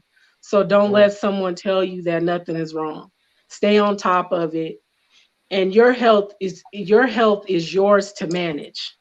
Right. Your responsibility. And as for those that have been with those snide remarks, you know what I tell them? Until you walk in my shoes. Yep. Yep. Especially with lupus, they quick fast to say, you don't look sick though, but I'm sick. So before I get to you, Keely, again, thank you to everyone in the chat. If one of my mods in blue could let me know who is going live or who is live, we can raid them. It says we have 16 in the chat. But let me know, put their name in the chat. By that time, I'm gonna just go ahead with Keely and then I'll close out. So Keely, let us know on your end what you want to say. So I want to say that I agree with everybody. I am learn your body. What works for you may not work for me, but it is about having a balance. And I want to share with you all one of my favorite scriptures that I still go to. And it's Psalms 46:1. And it's just simply saying that God is our refuge. And he is just that, a very present help in the time of trouble. Oh, yeah. And so a lot of times in the past, I've gotten in trouble because I've not taken care of myself. I've not taken care of my body. But when I'm reminded of this scripture now, it helps me to know that I can still call on Jesus when I'm in trouble. And I just want to encourage you all, you on the panel and you in the chat, if you're suffering with any type of illness, to be kind to yourself. It's okay to show yourself some grace. I'm learning that, and it feels good. It feels good to show myself grace. And Angel, I was in your live the other night and you were talking about peace. And that resonated so well with me because I had to cut a lot of people off because the stress level, I don't have time for foolishness anymore. I have enough going on with my body and my family to be dealing with, everybody else's, crap. And so that's basically what I wanted to say. Just be kind to yourself, listen to your body, and record, what's going on with your body. I need to do better at that. I used to do it, very religiously, and I fell off. But I do need to get back to that. So thank you for the reminder of, noting the different changes or the different aches or the different pains or the different feelings, that may occur within, within yourself. And so thank you all. I love you all so much. And thank you guys for creating a safe space for me to share all that I had to share tonight. I really, really appreciate you guys. Oh, we thank you for sharing, because thank you don't you. know. It may have Thank helped you. someone in the chat. I won't know until they send me a message. They'll say, woo, that you never know. Right. This helps me not feel alone Exactly. in the world about Absolutely. my situation. You know what I mean? I feel a little less alone tonight. So thank you. Absolutely. No. Thank And I don't know how many of you have talked about it with people on YouTube. I mean, some people don't feel comfortable. I want you to feel comfortable because it helps me. Like I said, besides my husband, who is great, even my kids, they kind of, I don't know, but I can talk and say it and you understand, because you have kidney disease, you have MS, you have lupus, you know what I'm talking about when I say, inflammation. You know what I'm talking about when I say, oh, I have a pain or something. They don't really understand. Yeah, see, they can sympathize with you, but they can't empathize with you. Exactly. Like, we can empathize with each other because we know what it's like. So it's a difference in having a conversation. Yeah, they're your family, they love you, they sympathize for you, but they can never really empathize the way that we can. So that's why I just love this. So yeah, thank you, Vern, for putting this together. Yeah. Oh, yeah. And Vern, if you Thank don't you, mind me Vern. saying, I'm sorry. If you don't mind me saying so, my first videos are all about me with MS. So if anybody want to go back and check them out, that's fine. My MS journey is on my YouTube page, and also anybody that on my Wednesday, if you don't mind me saying so, Vern. No, go right ahead. Okay, so on my Wednesdays, I do Wellness Wednesdays and I do Fitness Friday. This is all pertaining to this segment here. I also do the Mortgage Mondays, but Wednesday Wellness and Friday Fitness Friday. And if anybody want to join me and come up as a speaker, I'd love to have you, because again, everybody's symptoms and everybody's disease is totally different. I did one last Wednesday about eating. I had a panel of people up about the different types of foods. Then I did one this past Wednesday actually was about doing the teas and actually yoga and things like that. So I do a whole host of things, but I love to have company out there so it doesn't look like me just saying, oh, this is what to do, because I want to have people to say what they've experienced and how it worked for them. So if anybody ever wants to come up, just let me know so that we can make a panel out of it. Thank you. Hi, Pastor Kim. Thank you for coming in. If any of my mods could just check and see who is on live. I don't see anything on my end, but sometimes you may have different people than I do. Yeah, mine is everybody's just uploaded. I'm usually seeing people live, but I see no one, or not silent streams.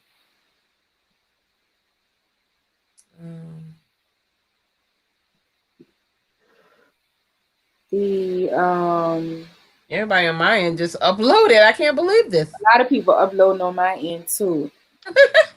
I see the TR show.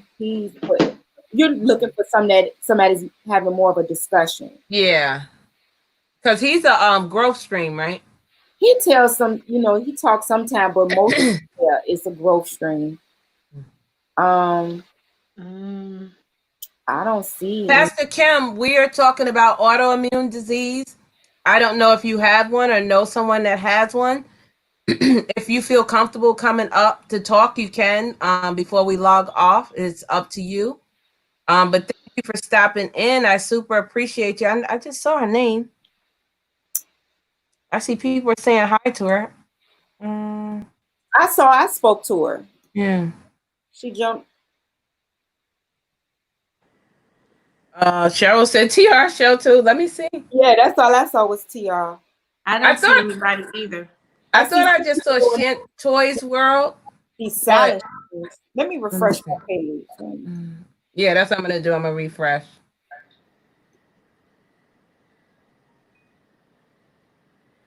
Carolyn East just said, Oh, well, she's doing a silent stream.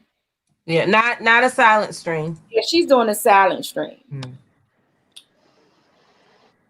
Hold on. I just saw a Shantoy's World. Let me see. No, she not live no more. She not? I saw it says silent stream for Shantoy.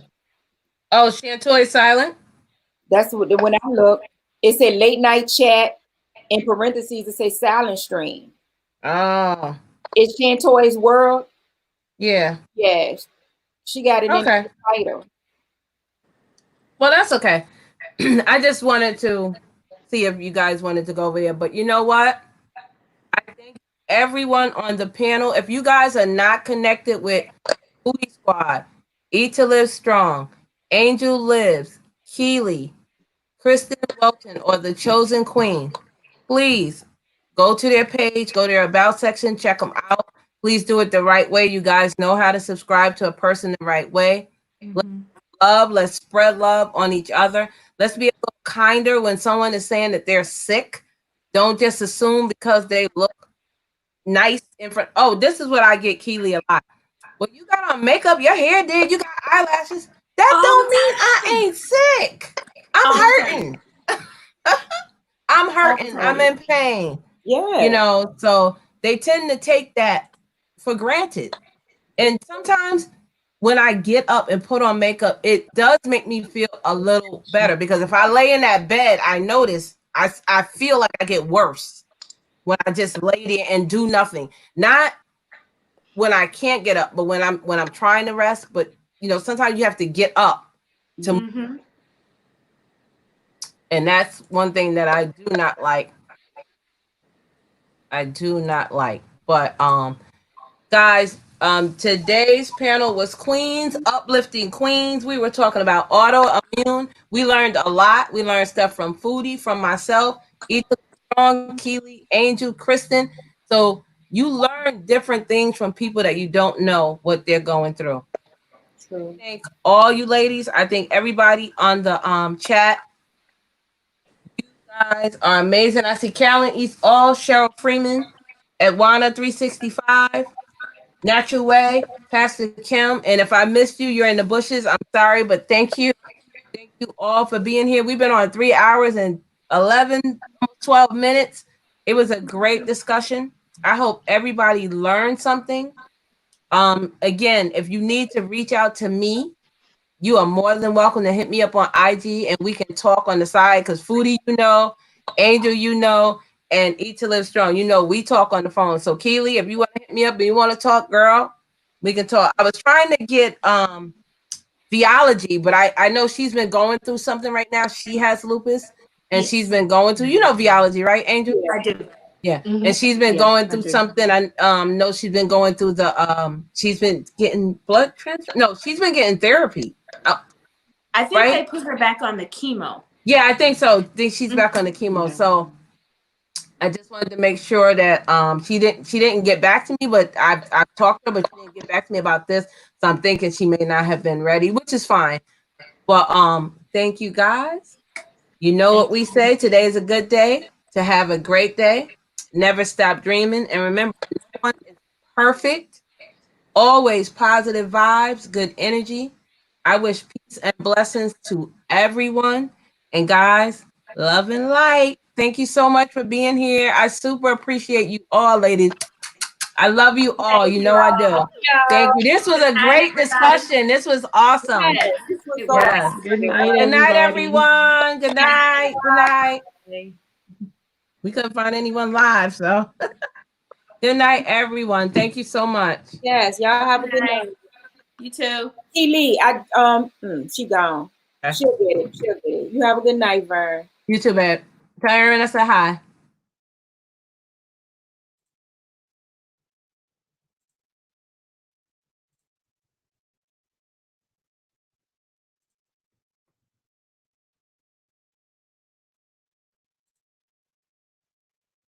Yes, good night, everyone. Thank you again for being here. I'm waiting for my thing to pop up. I'll put it in there.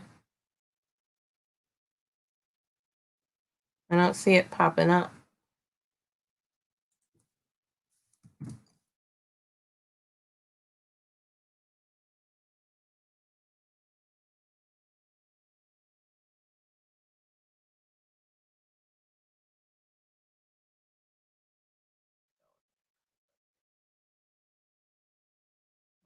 Thank you, Osa. Thank you so much. Good night, everyone.